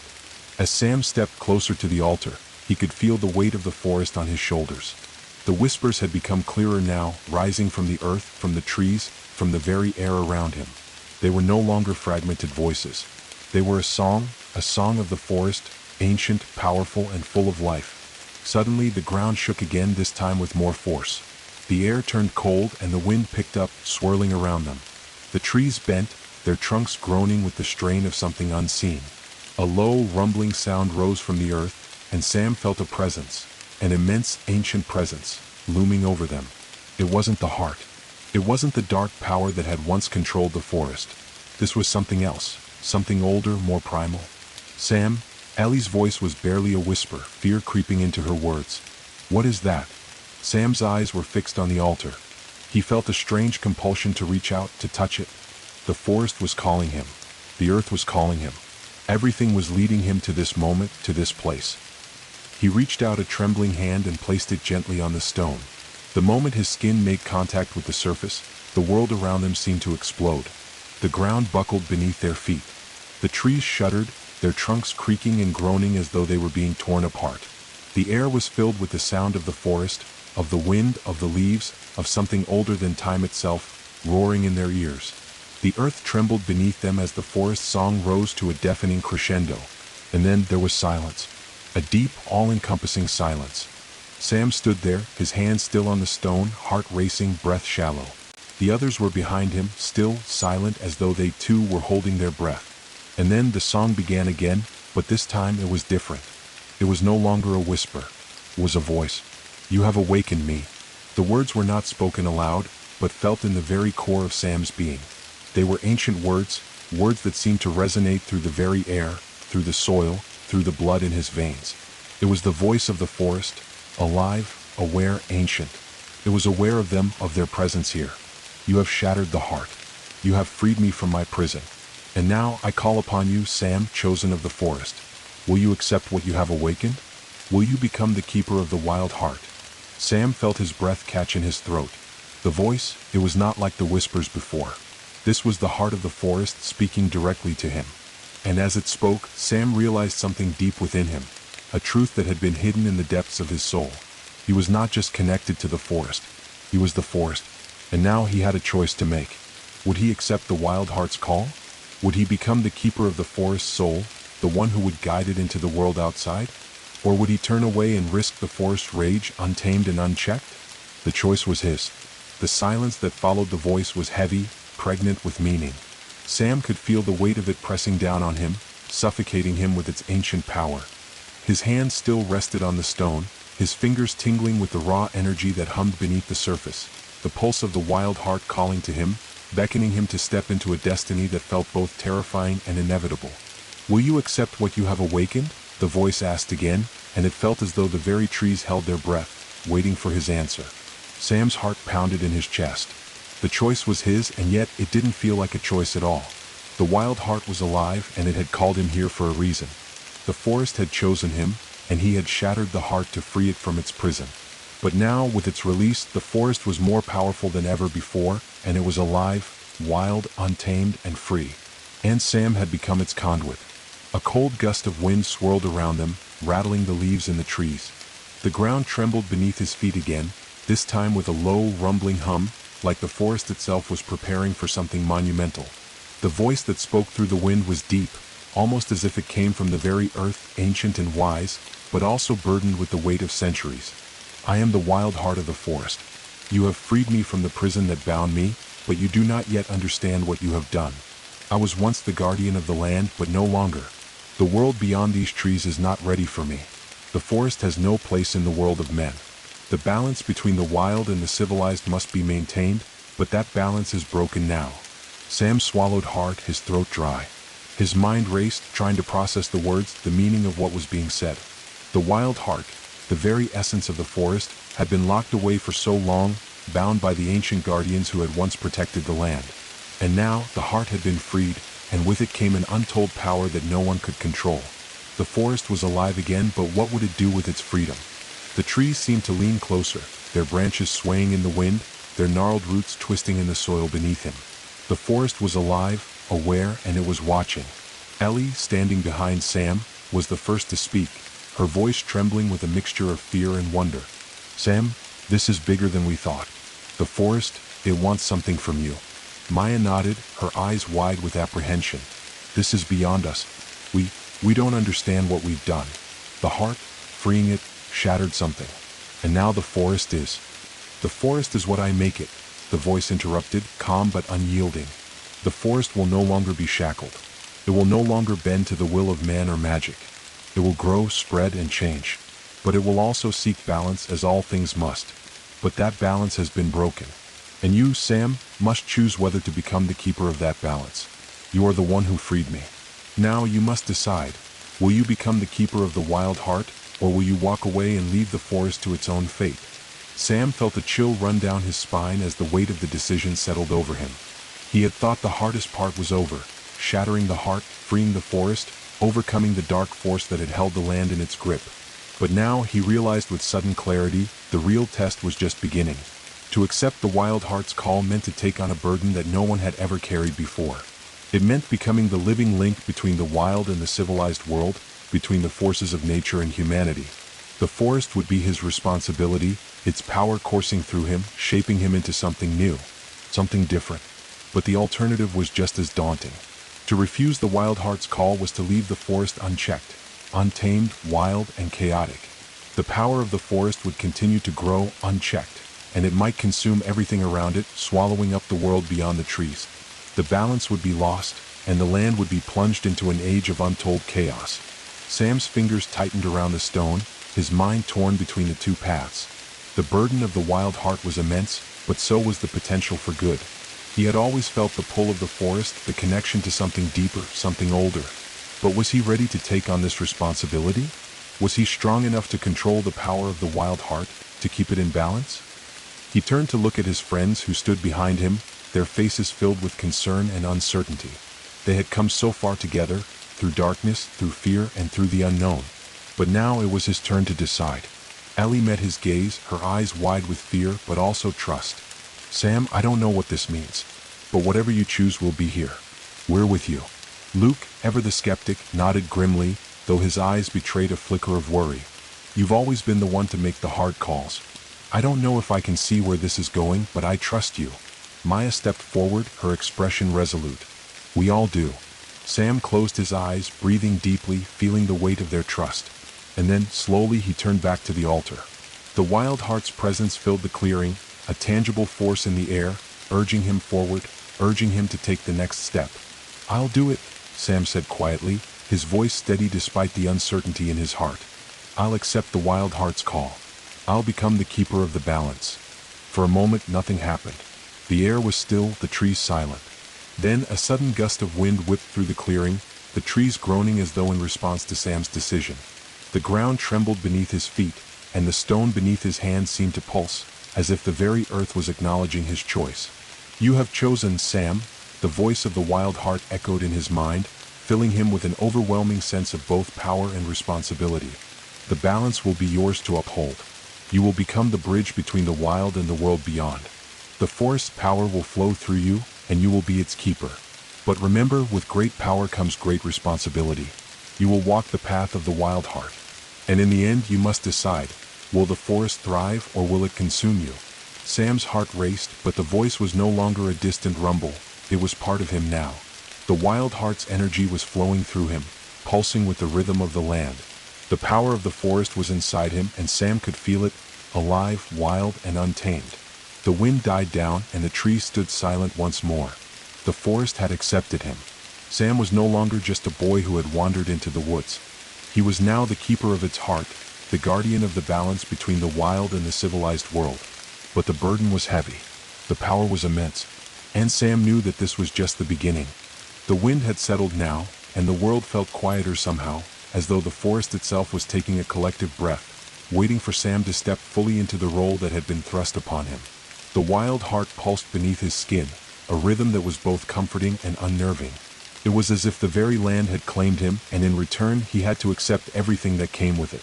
The trees around him were no longer just silent observers. They were watching, as though waiting for something. Their branches seemed to reach toward him, their leaves rustling with the soft whispers of 1,000 voices. The forest had spoken to him before, but now the silence felt different. There was an expectancy in the air, a palpable tension. Sam's hand still rested on the stone of the altar, and he felt the power of the wild heart flowing through him, like a river that could not be dammed. It surged in his veins, pulsed through his chest, and wrapped around his mind like a vine, pulling him deeper into the forest's very essence. He could hear the trees in his mind now, feel their ancient roots stretching deep into the earth, as if they were part of him. He was the forest. He was its guardian. But that was the problem, wasn't it? He was the forest. And the forest was not a gentle, peaceful thing.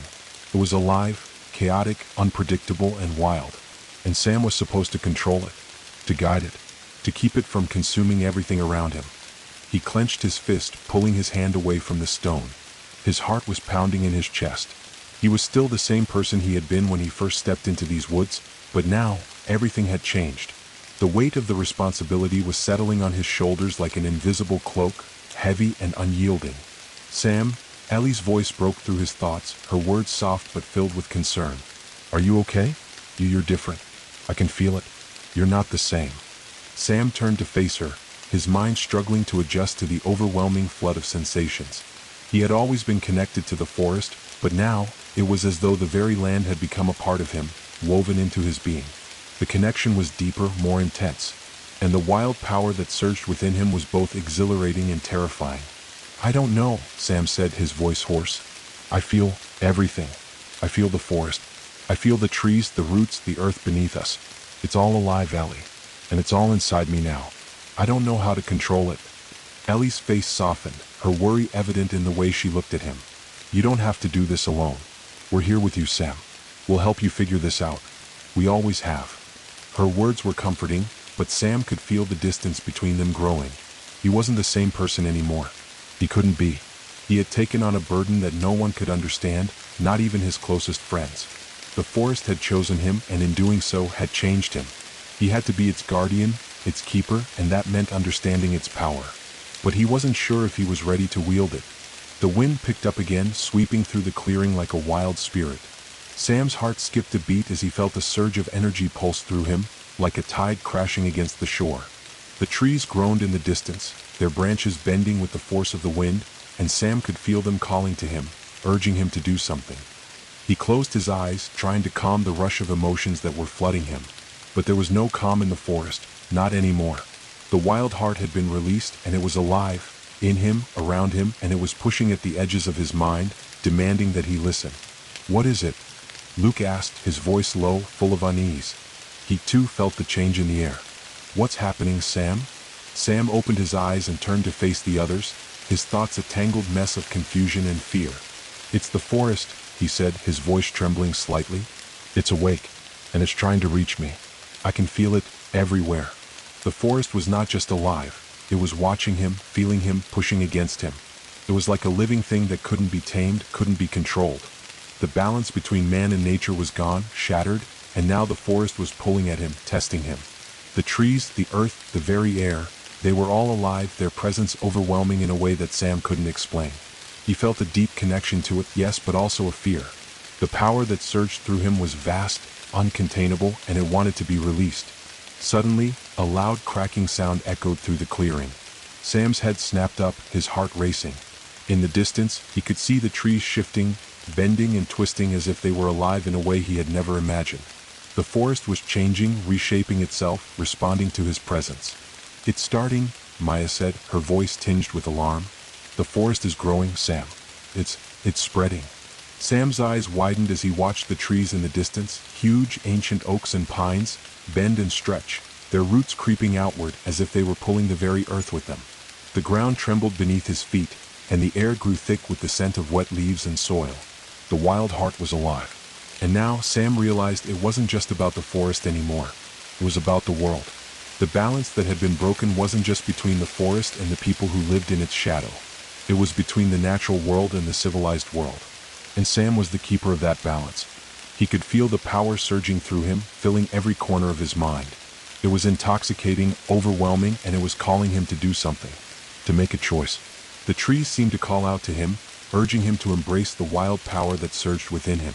The voice of the forest was deep, ancient, and unyielding. "You are the keeper now. You must decide what to do with the power you have released. Will you control it? Will you tame it? Or will you let the wildness consume all that you love?" The voice was not just in his head now, it was all around him, echoing through the trees, carried on the wind, whispered in the rustling leaves. Sam felt the weight of its words, and the pressure of the decision that lay before him. The forest had been freed, but it was also dangerous, untamed. And now the responsibility fell on him. He was the bridge between the world of man and the world of the wild. But what did that mean? Could he really tame the wild heart of the forest? Could he truly control the power that surged within him? Or would he let it go, let it grow unchecked until it consumed everything in its path? The wind howled again, and Sam closed his eyes, letting the rush of emotions flood over him. He could feel the choice pressing on him, heavy as a storm cloud, a weight he couldn't escape. And then he made his decision.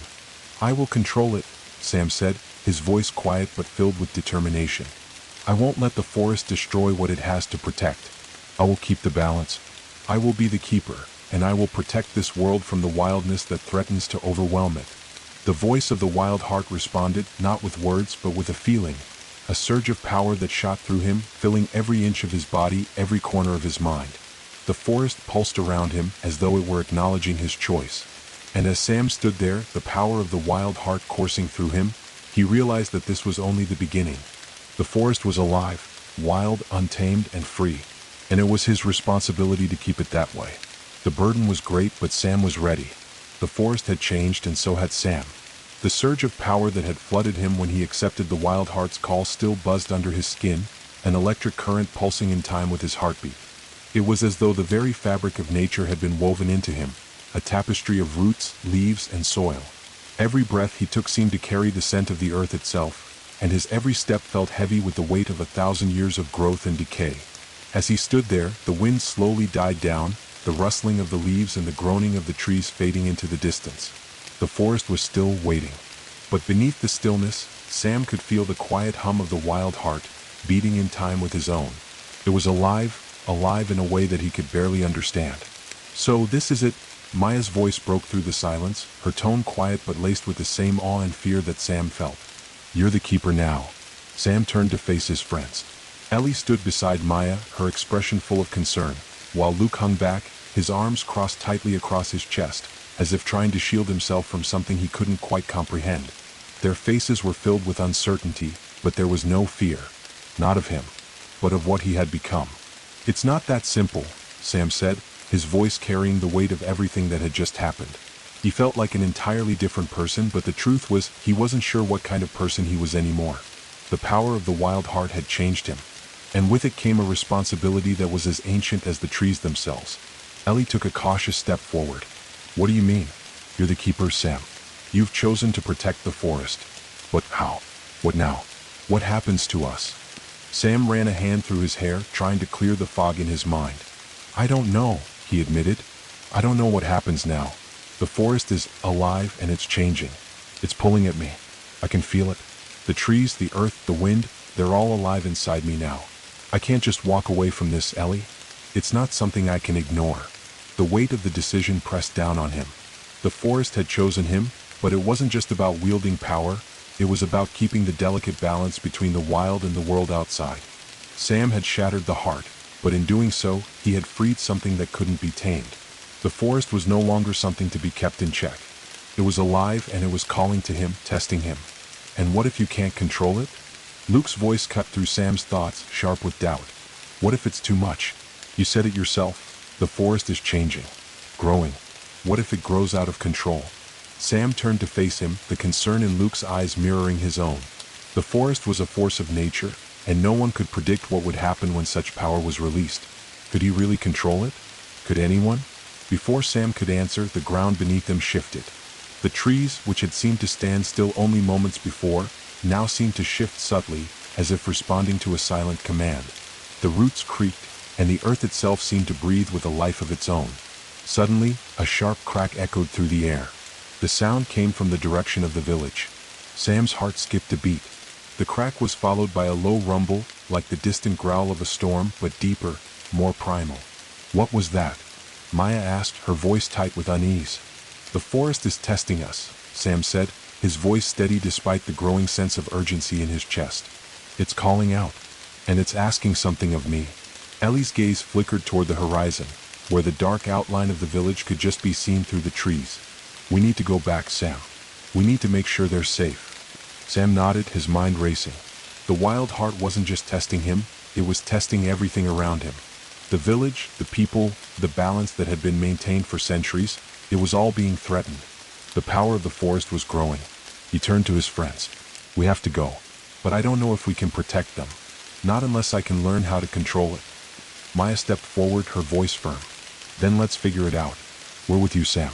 We'll help you. We can face this together." But Sam knew deep down that this wasn't something that could be solved with mere willpower. The forest was alive, untamed, and its power was beyond their understanding. They were heading into unknown territory, and with every step, they were drawing closer to the wild heart's test. The journey back to the village was uneventful, but the weight of what was to come hung over them like a shadow. The trees seemed to close in as they walked, the branches thickening, the path narrowing. The air was heavy with the scent of damp leaves and earth, and the distant rumble of the forest growl could still be heard, a reminder that the power Sam had unleashed was not contained, it was spreading. When they reached the outskirts of the village, Sam felt the pulse of the wild heart once again. It was a deep, rhythmic thrum like the beating of a drum calling out to him. He felt it in the very air around him, in the soil beneath his feet. The village, once so familiar, now felt distant, like a foreign land that he had no claim over anymore. As they entered the village, the streets were eerily quiet. The usual sounds of daily life, the chatter of people, the hum of the market, were absent. The air was thick with tension, as though the entire village was holding its breath, waiting for something. They made their way to the center of the village, where the old stone well stood. The air here felt charged, as though the wild heart's presence had already begun to make itself known. The villagers, gathered in small clusters, looked up as Sam and his friends approached. Their faces were filled with fear, confusion, and uncertainty. They could feel the change too. An elder approached them, his face weathered with age, his eyes sharp despite the years. "You've returned," he said, his voice trembling. "What has happened to the forest? What have you awakened?" Sam met the elder's gaze. "The wild heart is free," he said quietly. "It's alive, and it's growing. We need to find a way to control it before it destroys everything." The elder's expression faltered for a moment before he regained his composure. The heart was meant to be a keeper, a guardian of the balance between man and nature. But now the forest is free, and with that freedom comes chaos. You must understand, Sam, the forest does not forgive easily. Sam's heart clenched. He had always known that the forest was a force of nature, wild, untamable, but he hadn't realized just how much power it held. Now, that power was within him, and he was responsible for it. The elder's gaze softened, but his voice was firm. You must go to the sacred grove. There, you will find the answer to your trial. But beware, Sam. The wild heart does not give its power freely. If you are to control it, you must prove yourself worthy. The sacred grove was a place Sam had only heard of in stories, a place deep in the heart of the forest, where the oldest trees stood. It was a place of power, of magic, but it was also a place of trials. The keeper had to pass through the grove's test before they could claim their role. Sam had thought he was ready, but now doubt began to creep in. What happens if I fail? Sam asked, his voice low, the weight of the question pressing heavily on his chest. The elder didn't answer immediately. Instead, he looked at Sam with eyes that seemed to carry the weight of the world. If you fail, the forest will take its power back. It will consume everything in its path, including you, and the balance will be lost forever.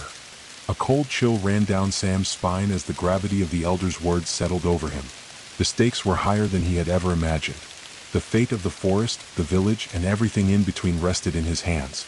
Then I'll do it, Sam said, his voice steady despite the fear that gnawed at his insides. I'll go to the sacred grove, and I'll prove that I'm worthy of the wild heart. The elder nodded. Then go quickly, Sam. Time is running out. As Sam turned to lead his friends into the depths of the forest once more, he felt the weight of the world pressing down on him. The forest was alive, and it was calling to him. The test awaited him in the sacred grove, and Sam could only hope he was ready. The path to the sacred grove was darker than any path Sam had walked before. The forest, which had once seemed like a place of shelter, now felt like an intricate web of living shadows. The trees towered above them, their twisted branches barely letting in any light. The air was thick, saturated with the scent of damp earth and ancient moss. Sam could feel the wild heart pulsing through him, a steady thrum beneath his skin, but it no longer felt as comforting as it had before. It felt heavy, like a chain he couldn't break. His friends walked close behind him, Ellie on his left, Maya on his right, and Luke trailing a few steps behind. None of them spoke. They didn't need to. They all felt it, the weight of the forest, the power that was now inside Sam. The air around them seemed to press down, as though the trees themselves were watching, waiting for something. Do you feel that? Maya asked, her voice barely a whisper. She glanced around, her eyes wide with unease. The air, it's different here. Sam nodded grimly, his gaze fixed ahead. It's the wild heart. It's not just in me now, it's everywhere. His fingers tightened around the hilt of his knife, though he knew it wouldn't help. The power of the wild heart was beyond anything physical. It was a force of nature, raw and untamed, and it had chosen him to wield it. The trees began to thin as they ventured deeper into the forest. The path became more uneven, the earth underfoot soft and treacherous. But Sam felt the pull of the sacred grove, as if the forest itself was guiding him there. The pulse of the wild heart was louder now, thudding in his chest, a rhythm that seemed to sync with the beating of his heart. Suddenly, the trees parted, revealing a vast clearing. The air was thick with mist, and in the center of the clearing stood a circle of ancient oaks, their trunks twisted and gnarled, their roots sinking deep into the earth. The trees seemed to hum with an energy Sam could feel even from a distance. This was the sacred grove, where the heart of the forest pulsed, where its power had once been held in balance. Sam's breath caught in his throat. The sight before him was both beautiful and terrifying. The trees in the circle were so ancient, so vast, that they seemed to reach beyond the horizon, stretching upward into a sky thick with clouds. The ground was covered in thick moss, and in the center of the grove was a stone altar, weathered and ancient, but still standing, bathed in the soft glow of the mist. This is it, Sam said quietly, his voice full of awe. This is where I'm supposed to prove myself. Ellie stepped closer to him, her expression one of concern. What exactly do you think will happen here, Sam? Sam took a deep breath, trying to steady his nerves. I don't know, but I have to face whatever the forest throws at me. If I'm going to control the wild heart, I need to prove I can withstand its power. I need to prove I'm worthy of being the keeper. As he spoke, the mist seemed to swirl around him, thickening until it was nearly impossible to see more than a few feet ahead. The trees creaked, and Sam could feel the forest's pulse rising once again. It was louder now, more insistent, like a drum beating from deep within the earth. The ground beneath his feet began to tremble. Sam, Luke's voice was strained. What's happening? Before Sam could respond, the mist parted, revealing a figure standing at the center of the altar. It was tall and cloaked in shadow, its features indistinct. The figure did not move, but Sam could feel its presence. The air around them seemed to shift, and the forest seemed to hold its breath. "I am the guardian of the grove," the figure spoke, its voice low and resonant, echoing through the trees. "You have come to seek the heart of the forest, to claim the wild heart's power. But to do so you must face the trial. If you fail, the forest will claim you and the balance will be lost." Sam's heart pounded in his chest. This was it. This was the trial he had to face. He glanced at his friends who stood behind him, their expressions a mix of worry and hope. "What is the trial?" Sam asked, his voice steady despite the fear he felt building in his chest. The guardian stepped forward, its presence growing more solid as it did. "The trial is not of strength or power, Sam. It is of the mind and the spirit. You must prove that you can wield the wild heart without succumbing to it. You must show that you are worthy of the balance you seek to maintain." As the guardian spoke, the mist around them began to swirl again, rising into the air like tendrils of smoke. The trees seemed to bend, their branches creaking, and the ground beneath Sam's feet grew soft, as if the very earth was shifting. "You will face the heart of the forest, the wildness that lies within you," the guardian continued. "It is a part of you now, Sam. But can you control it? Can you tame the wildness that burns inside? Or will it consume you?" The mist thickened, and suddenly, Sam found himself standing alone in the center of the clearing. His friends had vanished from his sight. The world around him seemed to darken, and the trees closed in, their branches twisting and reaching toward him. The forest had become alive, more alive than ever before. It wasn't just watching him, it was testing him. In the distance, Sam heard a faint sound, a low growl that sent a shiver down his spine. The growl grew louder, deeper, until it was right behind him. He spun around, but there was nothing there. The trees creaked, their roots shifting beneath his feet, and the ground trembled again. And then it appeared. From the mist, a massive, shadowy figure emerged. It was like a beast, wild, untamed, with glowing eyes that burned with a fierce, primal energy.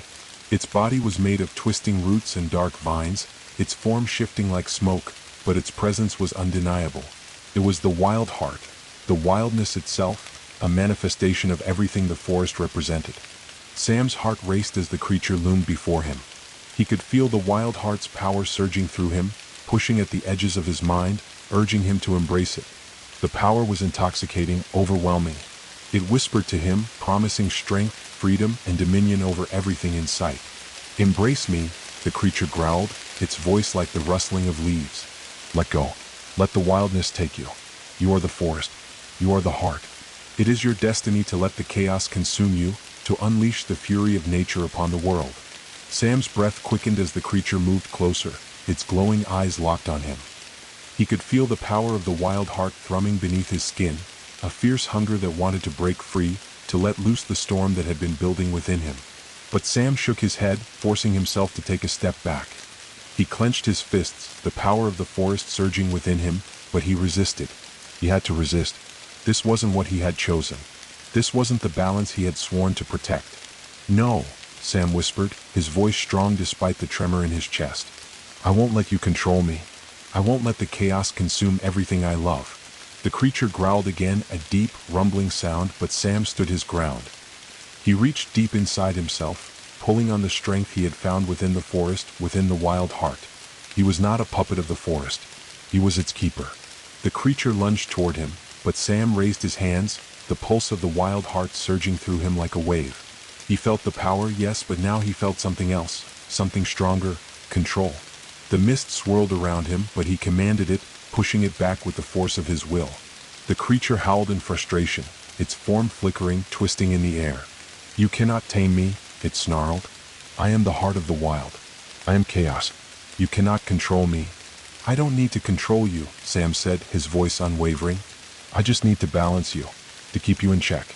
I am the keeper of the wild heart, and I will not let it destroy everything I've sworn to protect." With a final surge of power, Sam pushed the creature back, and it dissolved into the mist, vanishing like smoke in the wind. The forest around him quieted. The pulse of the wild heart slowed. Sam collapsed to his knees, breathless, but the weight that had been pressing on him seemed to lift. The trial was over. He had faced the wildness within himself, and he had controlled it. For now. The trees seemed to exhale around him, the mist dissipating as the world returned to its natural rhythm. Sam sat on the moss-covered ground of the sacred grove, his breath heavy as the remnants of the trial dissolved into the stillness around him. The mist that had once swirled in the air now hung lazily between the ancient trees, only the occasional ripple of the wind breaking the perfect silence. The weight that had pressed against him, the fierce, gnawing pull of the wild heart, had eased, at least for now. But the peace was deceptive. Sam could feel the power inside him, like a slumbering beast, restless and eager to be unleashed once more. His skin still tingled from the trial, from the rush of energy that had flowed through him. But this was different. This wasn't the raw, untamed force he had first felt when he shattered the wild heart. This was tempered, controlled, and in that control, there was a kind of power Sam hadn't fully realized until now. The wild heart wasn't something to be feared, not in the way he'd feared it before. It was a part of him, a part of the forest, and if he was to keep it, to wield its power for the good of both the forest and the world beyond, he would need to learn to live with it. And not just survive, it would have to be balanced. As Sam rose to his feet, a calmness washed over him. The forest around him seemed to sigh, as if the trees too were taking a breath, releasing the tension that had been in the air since the wild heart had been freed. The hum of life in the grove was faint, a gentle thrum beneath the surface, reminding him that the balance he had fought so hard for was not an easy thing to maintain. It required constant vigilance, constant awareness, and, most of all, understanding. "Sam?" Ellie's voice broke through his thoughts. She had reappeared at the edge of the grove, her face pale but eyes wide with awe and concern. Behind her, Maya, Luke, and the elder stood, their eyes fixed on him, waiting for him to speak. Sam nodded and walked toward them, his steps measured, the weight of what had just happened still heavy on his shoulders. As he approached, he could see the mixture of relief and wariness in their expressions. The trial had been a test of his strength, yes, but it was also a test of his character. And from what they could see, he had passed. "You did it," Maya said quietly, her voice thick with emotion. "You controlled it. You faced it, and you didn't let it consume you." Sam gave her a faint, strained smile. "It wasn't easy, but I think I understand now. The wild heart isn't something to be controlled by force. It's about balance. It's about understanding the wildness inside me and making sure it doesn't overtake everything else." Luke, who had been silent up until now, spoke, his voice rough but full of sincerity. "You've become something different, Sam. Something more. But you still look like you. You haven't lost yourself." "Not yet," Sam replied softly, turning to face the elder, who had been watching him intently the entire time. "But I know I have a long way to go." The elder nodded solemnly, his weathered face unreadable. "Indeed, Sam. The trial you faced was but a beginning. The wild heart will test you again and again. It is not something that can ever be fully tamed, nor something that can ever be fully controlled. But if you are to keep the balance, you must walk the line between man and nature. That is the true responsibility of the keeper." Sam swallowed, the weight of those words sinking in. The responsibility was greater than anything he could have imagined. He wasn't just the keeper of the wild heart, he was the protector of balance itself. And balance was not something that could ever be taken for granted. "What do I do now?" Sam asked, his voice quieter than usual, his gaze drifting toward the ancient trees surrounding them. "How do I keep the balance?" The elder stepped forward, his voice slow and deliberate. "You must go deeper into the forest, Sam. You must learn its ways. You must become one with it, not just in body but in mind and spirit. The power of the wild heart is not to be feared, but respected. You must understand the forest's needs, its desires, and its limits. Only then will you be able to truly protect it, and the world beyond it." The elder's words struck a chord deep within Sam.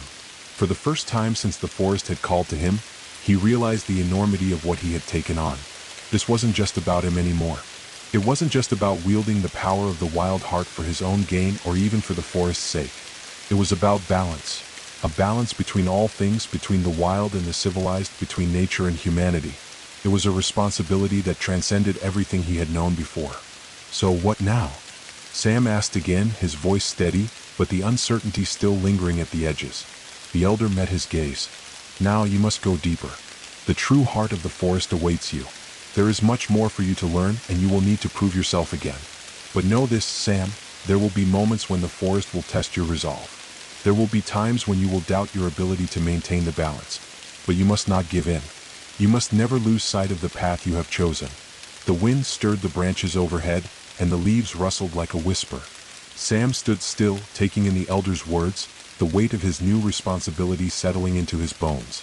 He felt the wild heart within him, thrumming, alive. It was a part of him now, a part of the forest itself, and he would have to find a way to wield it, not with force but with understanding. "I'm ready," Sam said, his voice filled with resolve. He wasn't sure exactly what the future held or what trials lay ahead, but he knew one thing for certain. He was ready to face them. The elder smiled faintly, a look of approval in his eyes. "You are indeed Sam. But remember this, the path of the keeper is not a path of ease. It is a path of sacrifice, of constant vigilance. You will be called upon to make difficult choices. But in the end, it is not power that will define you, it is your ability to maintain the balance. It is your heart that will guide you." Sam nodded, feeling the truth of the elder's words resonate within him. He wasn't just the keeper of the forest, he was its protector. And to protect it, he would need to learn its ways, to become one with it. The air around them seemed to grow heavier, the mist swirling in a dance of ancient magic. Sam could feel the pull of the wild heart, beckoning him deeper into the forest. There was more to learn, more to understand. And Sam knew that his journey was far from over. He turned to his friends, who had been standing quietly behind him, waiting for him to make his next move. They had come this far with him, and Sam knew they would continue to stand by him. But the path ahead was his to walk. "Let's go," Sam said, his voice firm but filled with a quiet resolve. "The forest has shown me what I need to do. Now it's time to see it through." Ellie, Maya, and Luke nodded, each of them filled with their own sense of purpose. They had followed him this far, and they would follow him still. Together, they would face whatever lay ahead in the depths of the wild heart. And with that, Sam took his first step into the heart of the forest, the power of the wild heart surging within him. There was no turning back now. The forest had claimed him. But Sam was ready to claim his role as its keeper. The path ahead was as dark and foreboding as the forest itself. Every step Sam took felt like a journey into the unknown, deeper into the very heart of the forest that had chosen him. His breath came slowly, measured as he walked, his feet sinking softly into the damp earth with each step. The wild heart throbbed beneath his skin, a constant pulse that reverberated through his veins, like a second heartbeat, one that was not his own but a part of something far older, far more powerful. His friends walked silently behind him, each of them lost in their own thoughts. The forest seemed to press in around them, its trees closing ranks as though they were aware of the journey Sam was about to undertake. The air had grown thick, heavy with the scent of wet moss and the faint, almost imperceptible scent of something older. The deeper they went, the stronger the pulse of the wild heart became, until it was all Sam could feel, all he could hear, in the rhythm of his breathing, in the pounding of his chest. They had come a long way since Sam had first entered the forest. The village, their home, felt like a distant memory, a place that belonged to another life. The forest had taken him in, claimed him, and now, it was drawing him deeper into its depths, urging him to understand its true nature. But Sam knew this was only the beginning. The forest was vast, and its power was far more complex than he could have ever imagined.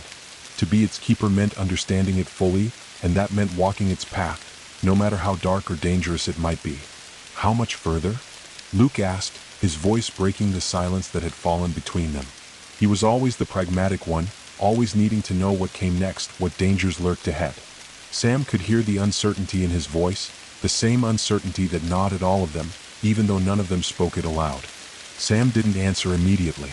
Instead, he took a deep breath, feeling the wild heart's pulse sync with his own.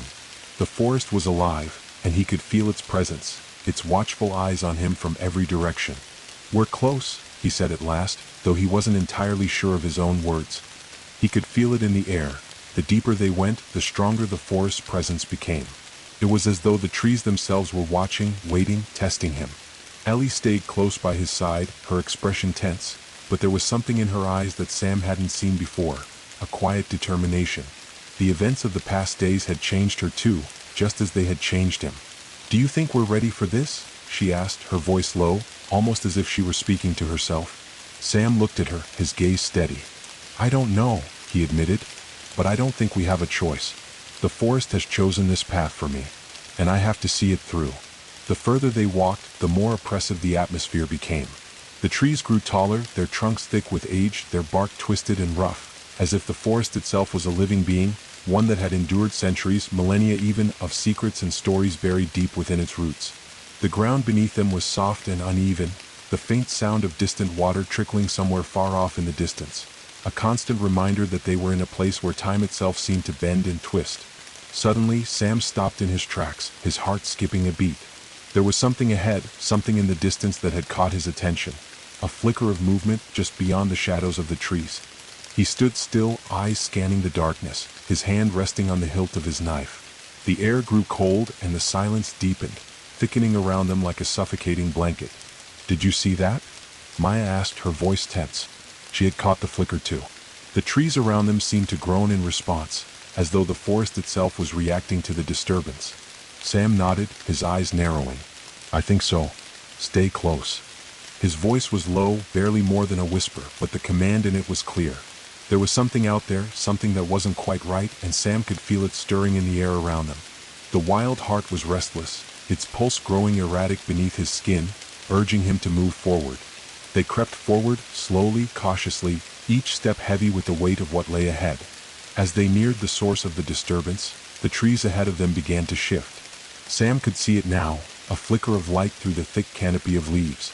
The trees themselves seemed to bend, their branches swaying unnaturally in the windless air. It was as though the forest was parting for them, revealing something hidden, something ancient. And then they saw it.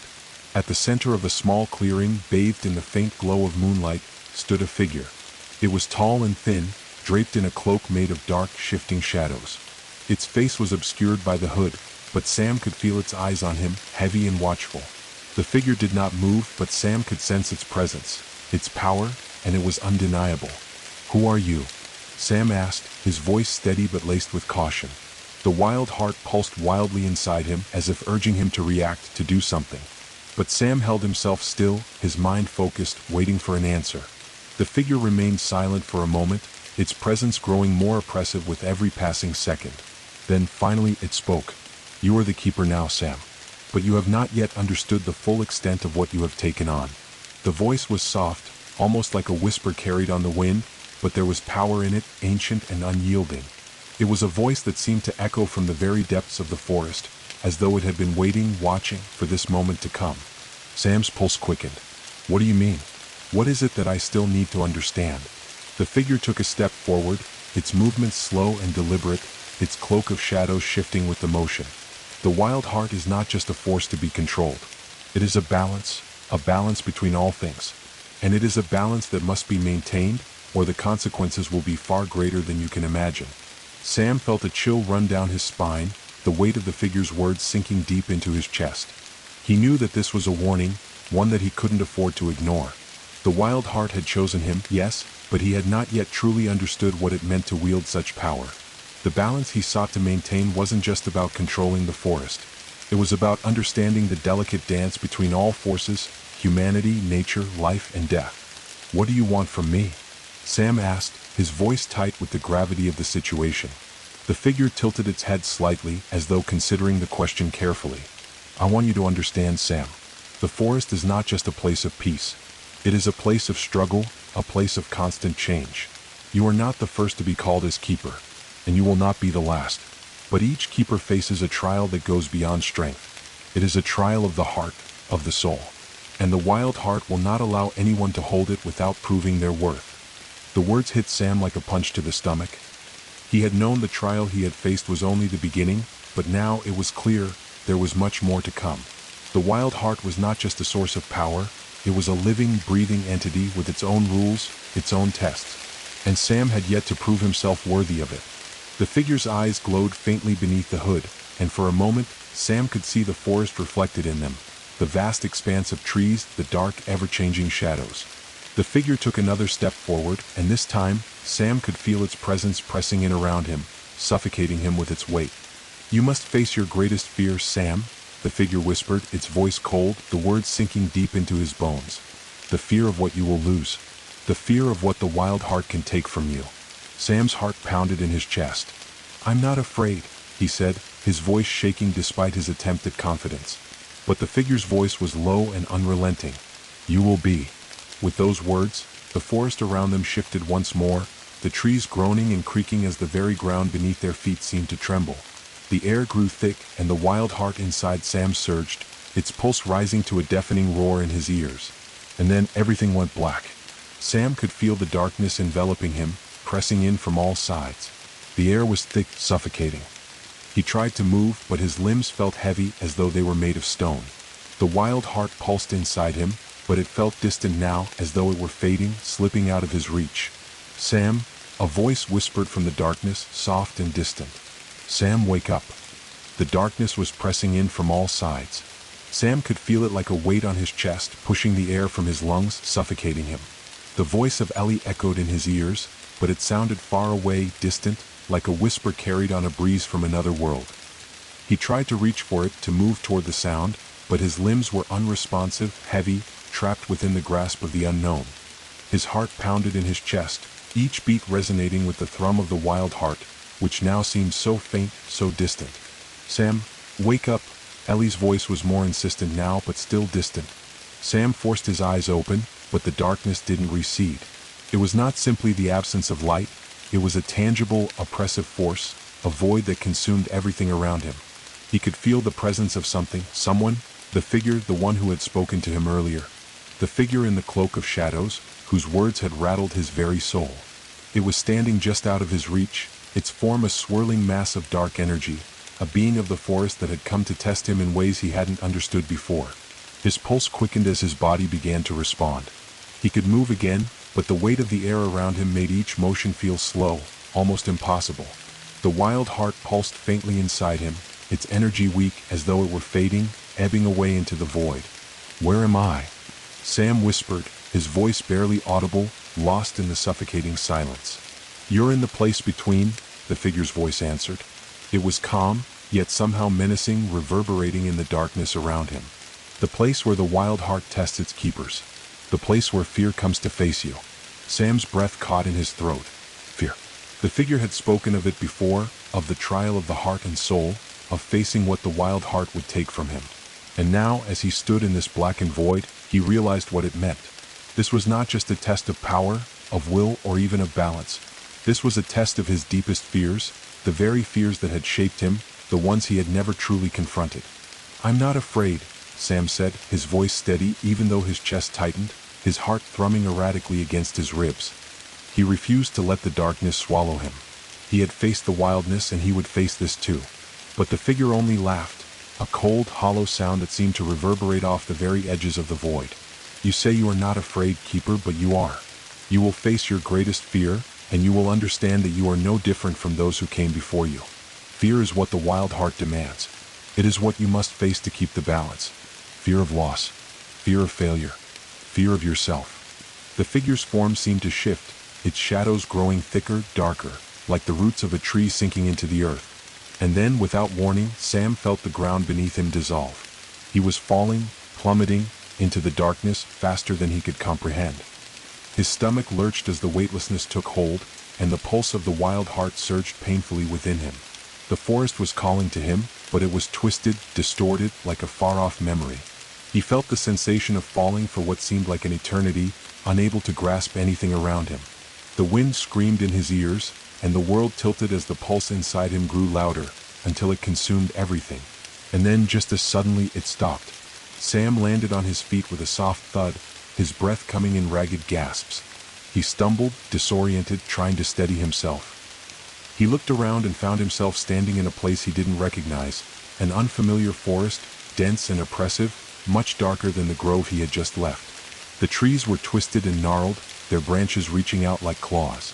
The air smelled of decay and damp earth. The faint pulse of the wild heart still hummed inside him, but it too seemed different now, more distant, less certain. "This is your fear, Sam," the figure's voice echoed around him. "This is what you will lose. The world you know, the people you love, the balance you strive to protect. All of it, gone, lost, consumed by the very wildness you seek to tame." The ground beneath him seemed to shift, and Sam looked down to find the earth cracking open, dark roots emerging from the soil, their tips curling toward him like fingers. He backed away, his heart racing, but the ground continued to splinter, the roots creeping ever closer, threatening to swallow him whole. And then a face appeared in the shifting earth. It was Ellie's face, her features contorted in fear and pain, her eyes wide with a terror Sam had never seen in her before. "Sam, help me," Ellie's voice echoed from the depths of the earth, soft but full of despair. She reached out toward him, her hand extending from the cracked soil, as though the very ground was pulling her into its depths. Sam's heart wrenched in his chest. "Ellie!" he cried, rushing forward, but no matter how fast he ran, he couldn't reach her. The roots were closing in around her, constricting like a net, pulling her deeper into the earth, her cries growing fainter with each passing moment. "Sam, you cannot save her. You cannot save anyone." The figure's voice drifted from the shadows, its words laced with bitter truth. "The wildness will consume them just as it will consume you. You are the keeper, yes. But what good is the keeper when the forest destroys everything in its path?" Sam's chest tightened. This was his fear. The fear of losing those he loved, the fear that he wasn't enough, that the power of the wild heart would tear everything apart. He could feel the weight of the fear pressing down on him, suffocating him. The ground cracked open even more, the roots now closing in on him, reaching for his ankles, pulling him down. "I won't let this happen," Sam growled, his voice rough with determination.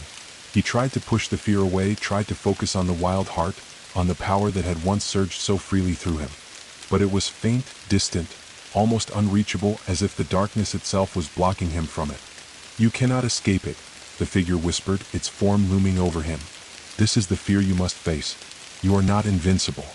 You are not immune to the chaos. We'll take you, Sam. It will take everything from you." The figure's words echoed in his ears, and for a moment, Sam almost believed it. He felt himself falter, felt his resolve begin to crack. The roots had already reached his knees, the ground beneath him trembling with the force of something immense, something terrible. He could feel the weight of the forest's power pressing down on him, threatening to crush him beneath it. But then, in the deepest part of his mind, Sam heard a voice. It was Ellie's voice again, but this time it was different. It was filled with strength, filled with belief. "Sam, don't give in. Don't let fear control you. You are stronger than this. You are the keeper of the wild heart, and you are not alone. We are with you." Her words pierced through the darkness, cutting through the suffocating weight of fear. Sam's chest tightened as the surge of the wild heart rushed back, stronger this time, as though Ellie's words had unlocked something within him. The power, the pulse, it surged through his veins, clearer and more vivid than ever before. "No," Sam's voice was firm now, his hands trembling but his resolve unyielding. "I will not lose. I will not fail." With a scream of defiance, Sam reached deep within himself, pushing the fear aside. He reached for the wild heart, for the pulse that throbbed inside him. It answered his call, surging through him like a flood, and the earth beneath him cracked open, the roots recoiling as though burned by his resolve. The darkness lifted, and the void began to fade. The figure, the shadowy presence, screamed in fury, but Sam was no longer afraid. He had faced it. He had faced the fear that had haunted him, the fear that threatened to consume him. And he had fought back. Sam breathed heavily, the forest around him now calm, the oppressive weight of fear lifting. Ellie's face was gone, and the roots had retreated, the earth solid beneath him once more. But the lesson had been clear. The wild heart would always test him, and the fear that lurked in the shadows would always be there, waiting. But Sam had learned something crucial today. Fear was not something to be conquered. It was something to be understood, accepted, and, when necessary, defied. He stood tall in the middle of the darkness, the wild heart pulsing fiercely inside him, and as the world around him began to shift once again, Sam knew this was only the beginning. The true test had just begun. Sam stood in the wake of the trial, his body heavy, still recovering from the weight of the darkness that had tried to consume him. The air around him was thick with the scent of the forest, earth, moss, and the sharpness of wet stone, but something had changed. The wild heart pulsed within him, now strong, steady, but with an undercurrent of something darker, something that felt as if it were beckoning, urging him to go further. Further into the unknown. Further into the wild. The forest around him was still. The roots that had once writhed like snakes now lay dormant in the earth, as though they had never moved. The trees stood tall, silent sentinels, their twisted branches reaching toward the sky, but their shadows no longer felt menacing. There was a stillness in the air, a strange quiet that seemed almost unnatural. The pressure that had once pressed on him now felt distant, as though the forest was holding its breath, waiting for something. Sam's heart beat steadily, his pulse in sync with the rhythm of the wild heart.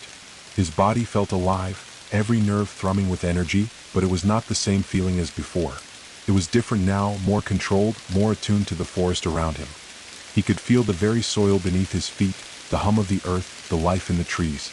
The wild heart was not just a force inside him, it was now a part of him, as much a part of his being as his own breath. But there was something more, something he couldn't quite grasp. A shift. A pull. Sam? Ellie's voice broke through his thoughts. She was standing a few steps away, her eyes wide with a mixture of awe and concern.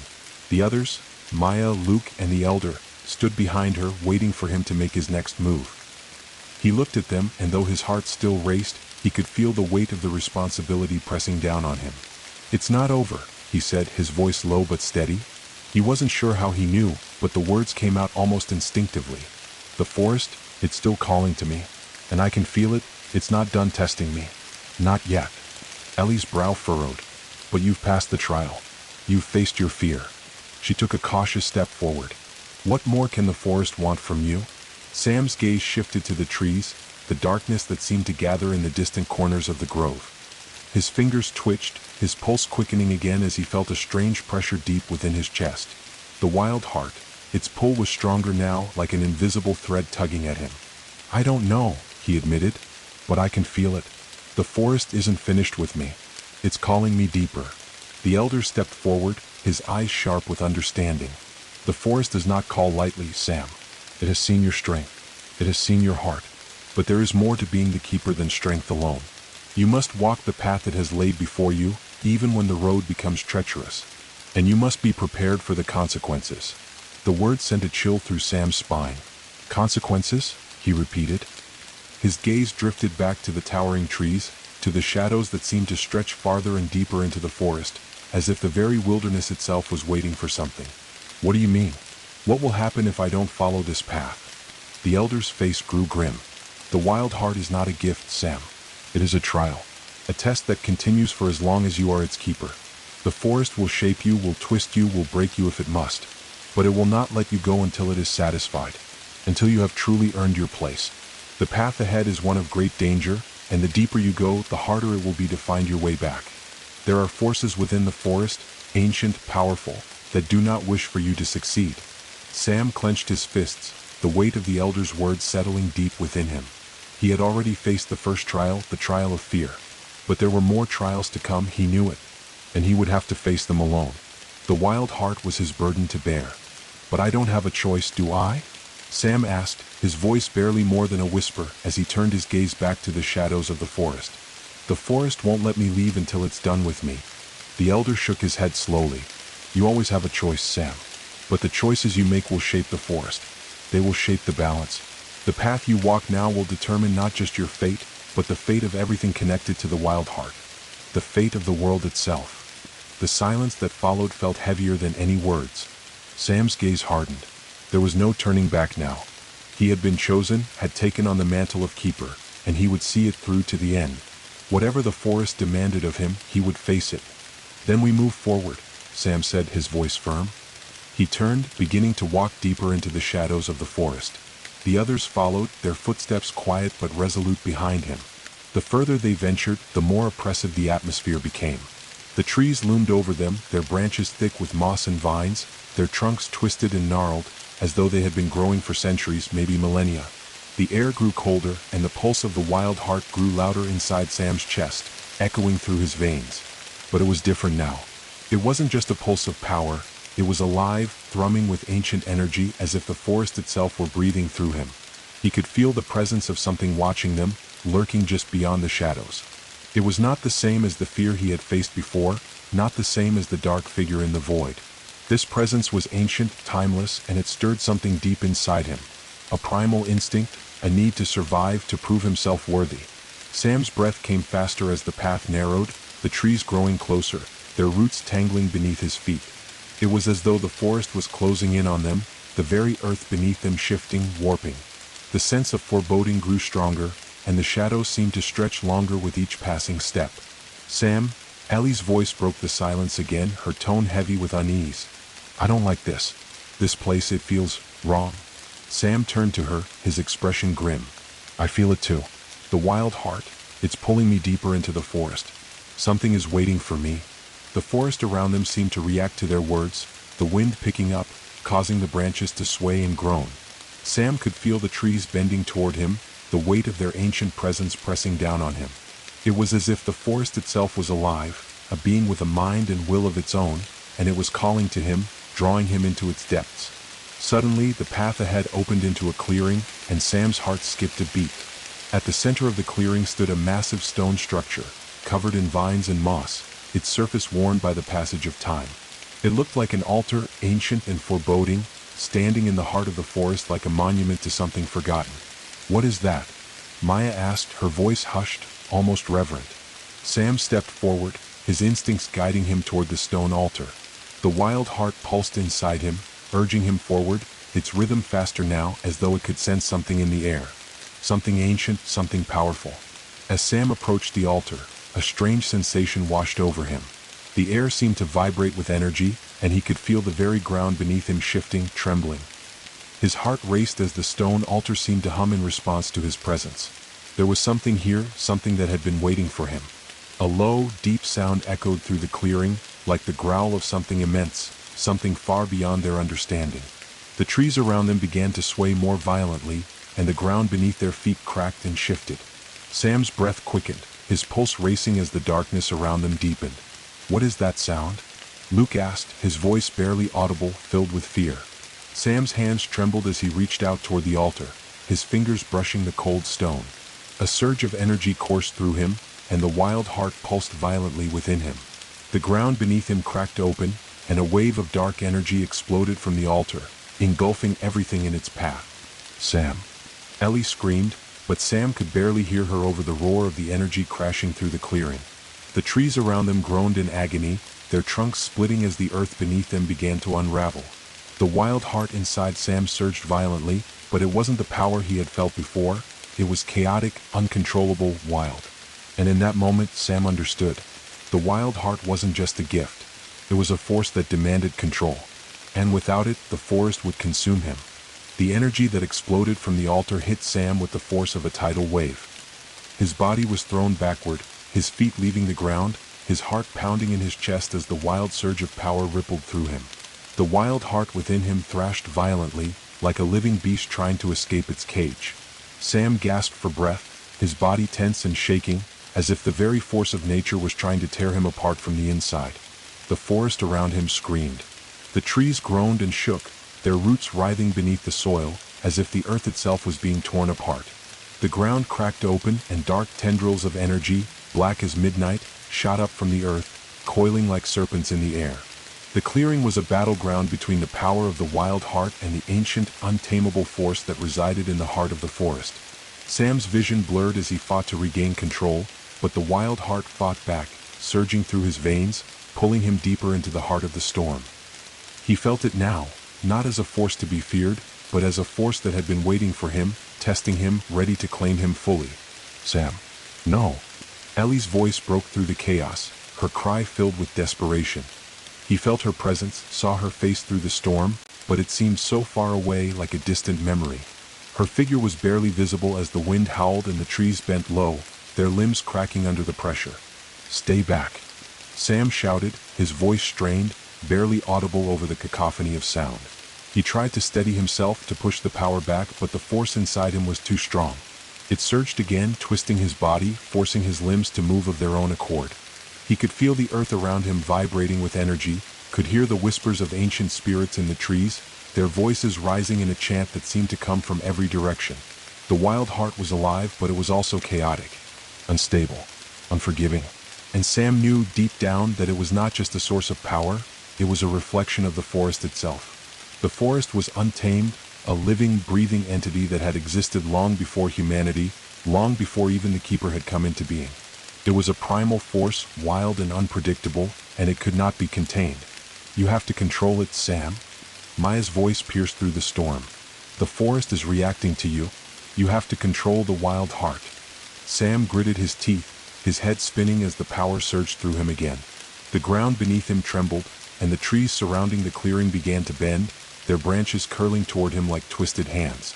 The air was thick with the scent of burning leaves, the crackling of fire mingling with the electric hum of the energy surrounding him. He closed his eyes, taking a deep breath, trying to center himself amidst the chaos. His body ached, every muscle straining with the effort to hold the power at bay. But it was as if the forest itself was testing him, pushing him to the brink of his own limits. And then, something inside Sam clicked. The pulse of the wild heart didn't stop. It didn't subside. But Sam understood it now. He understood that he wasn't supposed to fight it. He wasn't supposed to try to tame it, to bend it to his will. The power of the wild heart was not meant to be controlled. It was meant to be harnessed. He opened his eyes, focusing on the energy surging through his body, feeling the rhythm of the pulse as it beat in sync with the heart of the forest itself. The wild heart was not something to be feared or dominated. It was a part of him, a part of the forest, a part of the wild. To understand it was to accept it, to become one with it. Sam raised his hands, palms open, feeling the current of energy swirling around him. The black tendrils of power that had once seemed so terrifying now felt like an extension of his own body. His hands trembled with the effort, but he forced himself to stand tall, to become the force of the forest, to let the power flow through him without resistance. The energy around him swirled, a vortex of light and dark, but Sam held firm. Slowly, the tendrils of dark energy began to withdraw, the ground's violent shaking lessened, and the wind died down. The trees around him stopped their violent swaying, their branches returning to their natural positions. The storm in the clearing began to settle, the raw chaos fading into a strange, calming stillness. Sam stood in the center of the clearing, panting, drenched in sweat, his body aching from the sheer effort of maintaining control. The wild heart still pulsed within him, but now it felt like a gentle hum, no longer the raging storm it had been moments ago. And then he felt it. The forest itself was watching him. He could sense the eyes of the ancient trees on him, could feel the presence of something older than time itself. It wasn't a malevolent presence, but a knowing one. The forest knew that Sam had faced its trial and had passed, not by force, but by understanding. He had learned the most important lesson of all. True power wasn't in control, but in balance. Sam, Ellie's voice reached him again, and this time it felt real, solid, as if the storm had lifted and she was standing beside him.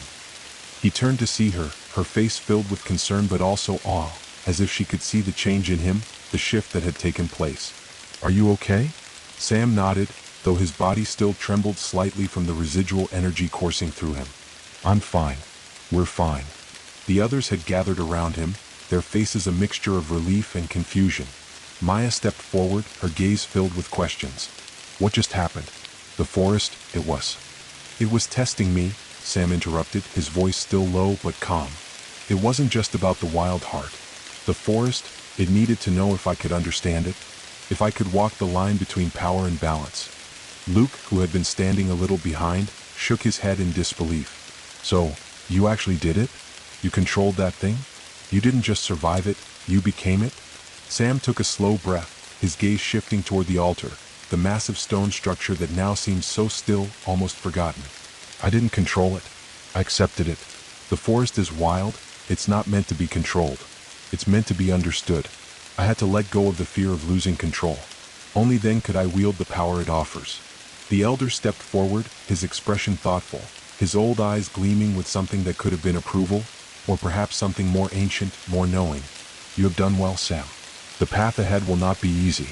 The forest is more than a place, it is a force, and now it has chosen you. But remember, the path you walk is one of constant challenge. The wild heart will test you again and again. The forest will demand more from you than you can imagine, and the balance you strive for will always be in danger." Sam nodded solemnly, his gaze now fixed on the altar, which seemed to hum softly with a new energy. "I understand. This isn't over." The elder's lips curled into a small, knowing smile. "No, it is never over. The forest will always be watching. And now so will you." The stillness in the clearing settled deeper, but Sam knew that the true test was only just beginning.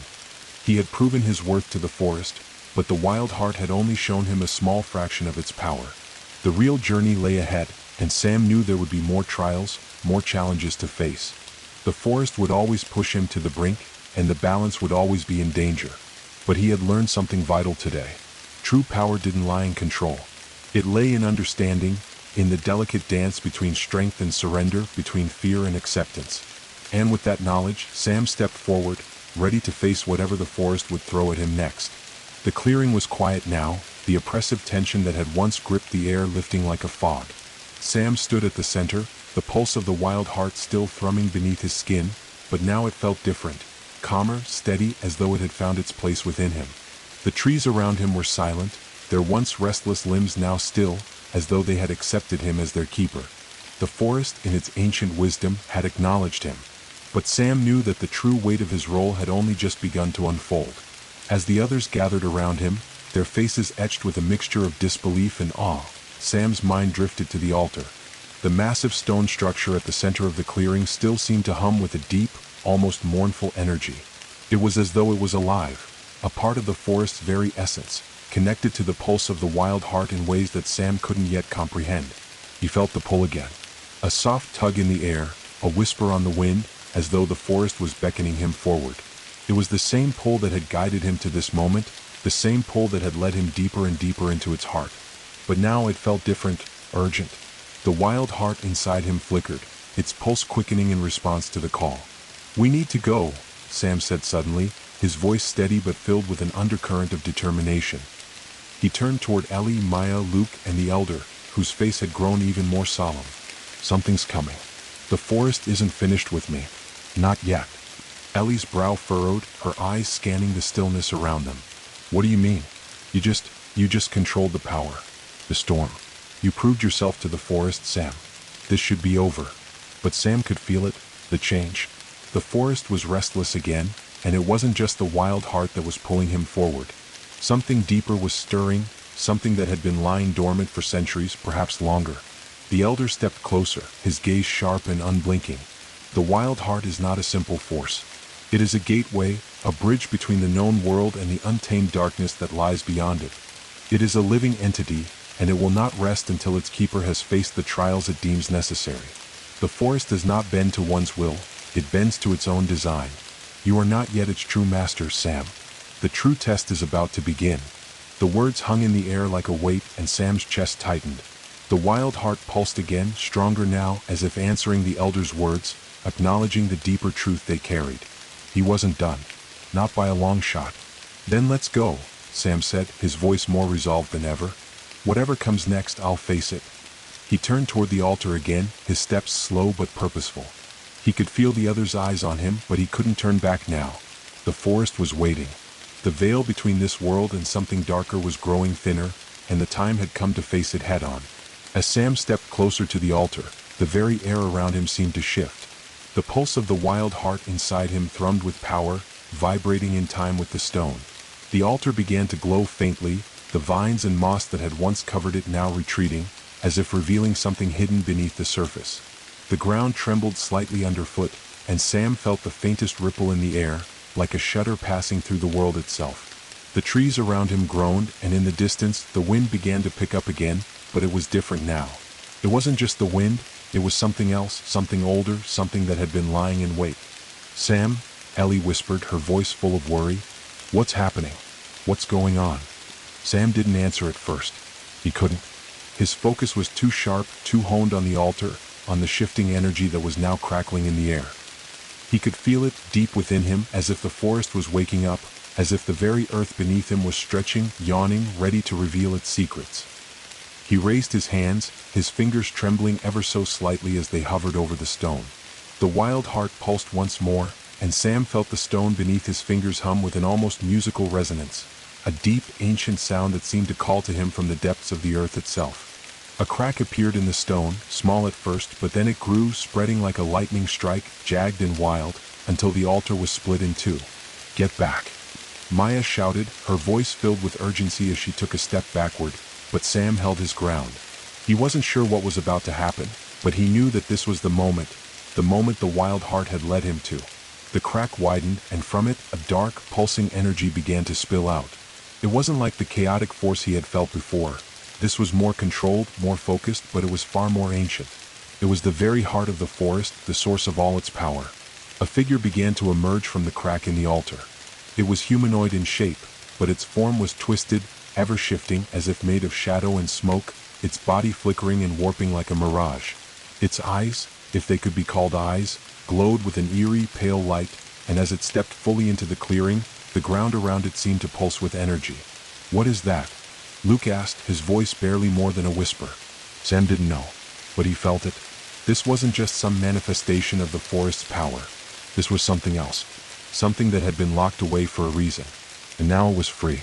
The figure turned its head towards Sam, its gaze locking onto him with an intensity that made his skin crawl. It opened its mouth, and from within, a low, guttural voice filled the clearing, reverberating through the trees, through the earth itself. "So, the Keeper has come," the voice rasped, each word carrying the weight of centuries. "The one who claims the wild heart. But you are not yet ready, Keeper. You are not yet worthy." The figure's form began to shift again, its outline warping, and Sam could feel the very air around him growing heavier. The trees groaned, and the wind picked up again, faster, more violent. It felt like the forest was fighting to pull itself back into balance, like something was wrong, something had been disrupted. Sam felt the wild heart pulse again, stronger this time, a furious beating in his chest as if it was warning him. The forest was reacting to the figure, to this being that had emerged from the altar. "You have only touched the surface of the power you seek, Sam," the figure continued, its voice like the crackling of burning leaves. "You do not understand what it is to be the Keeper. You do not understand the cost." Sam took a step forward, his fists clenched. "I don't need to understand it all right now. I've faced my fears. I've learned how to control the wild heart. I'll do whatever it takes to keep the balance." The figure laughed, a dry, hollow sound that echoed through the clearing like a death knell. "Control? The wild heart cannot be controlled, Keeper. It consumes. And those who claim it are bound to its curse. You will never be free of it.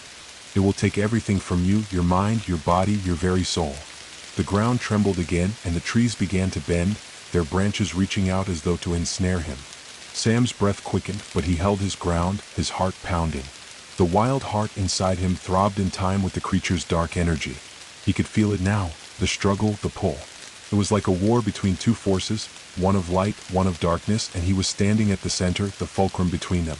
"You are wrong," Sam said, his voice steady, despite the terror that threatened to claw its way up his throat. "I'm not afraid of you. I'm not afraid of the wild heart. I'll face whatever you throw at me." The figure's glowing eyes narrowed. "Very well, Keeper. We shall see how long you can withstand the burden of the wild heart. We shall see if you truly understand its price." With that, the figure lunged forward, its form dissolving into shadow as it rushed toward Sam, the very earth beneath him cracking open as though it was being torn asunder.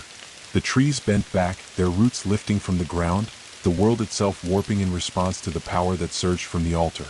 Sam's heart raced, his hand instinctively reaching for the wild heart within him. And as the creature closed in, he knew that this was the moment. The true test was here. He was ready. The shadowy figure surged towards Sam with a speed that took his breath away. It moved like smoke, dissolving and reforming, its body a mass of flickering darkness that stretched and snapped with unnatural speed. The very air around it seemed to warp, to bend and twist under its presence, as if the forest itself were recoiling from the force of the creature's existence. Sam's heart hammered in his chest, the pulse of the wild heart inside him reverberating like the beating of a drum. The power within him surged, responding to the creature's advance, flooding his veins with raw energy. But he knew deep down that the wild heart was not simply a tool to be used. It was a force that demanded understanding, balance, and perhaps most terrifying of all, sacrifice. The ground beneath him cracked, a deep rift spreading out from where the altar had once stood. The trees around the clearing groaned in agony as if the earth itself were torn between two opposing forces, the wild, untamed force of the creature, and the more subtle, ancient power that flowed through Sam's veins. Sam's breath was shallow, his hands trembling, but his resolve remained firm. He had faced the storm of fear and survived. He had accepted the wild heart and come to terms with its power. But now, standing before this entity, Sam understood that the true test of his strength wasn't in controlling the wild heart, it was in understanding its cost. The creature's glowing eyes locked onto him, an eerie light flickering within the darkness that was its form. It hissed, the sound like the wind whistling through the cracks of an ancient stone, and as it moved, the very shadows seemed to bend and reach for Sam. "You are the keeper of the wild heart, Sam," the figure's voice rasped, echoing from all around him, from the trees, from the ground, from the very air itself. "But you do not understand its true nature. You are not ready for the burden it demands." Sam stood tall, even as the dark energy of the figure seemed to press down on him, suffocating him, dragging him toward the ground. "I'm ready," Sam said, his voice unwavering. "I've already faced its trials. I've learned its power. I won't let you take it from me." The figure laughed, a hollow sound that resonated through the very bones of the forest. "You cannot keep what you do not fully understand, Keeper. You cannot wield the wild heart without paying its price. And the price is far greater than you are willing to sacrifice." The ground trembled again, more violently this time, and Sam stumbled, his knees buckling under the pressure. The wild heart pulsed within him, its energy surging like an electric current, but it was chaotic now, thrashing against the walls he had placed around it. It was as if the wild heart itself was rebelling against the dark entity, but it was not enough. The figure's power was overwhelming, and Sam could feel himself being pulled toward it, drawn into the blackened depths of its form. The trees around them shook violently, their roots lifting from the earth, their trunks cracking like thunder, as if the forest were being torn apart by the sheer force of the figure's presence. The wind howled in fury, and the leaves twisted in the air like serpents. Sam's breath came in gasps, but he refused to give in. "I won't give up," Sam whispered to himself, though the words seemed insignificant in the face of the storm that raged around him. "I can't. I won't." The figure's form flickered again, and for a moment Sam saw it clearly, a being of pure darkness, with no discernible features except its glowing eyes, which seemed to pierce straight through him, reading his very soul. "You think you can withstand me?" The figure's voice was a venomous hiss. "You think you can bear the weight of the wild heart without it destroying you? You are nothing compared to the power I possess. I was born from the heart of the forest, forged in its deepest, darkest roots. I am the true embodiment of the wild heart's wrath. And you, Sam, you are just a boy playing at being its master." Sam's stomach twisted as the words sank in, but he stood his ground, his fists clenched at his sides. He could feel the darkness pressing in on him, but this time he didn't fight it.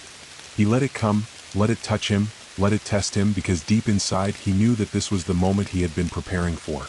The true test had never been about the power he wielded, it had always been about who he was when faced with the impossible. The wild heart pulsed again, and this time, Sam didn't try to contain it. He didn't try to tame it. He embraced it. The power surged within him, coursing through his veins like fire, like lightning, but now it was tempered with something else. Something deeper, something that had been there all along, waiting for this moment.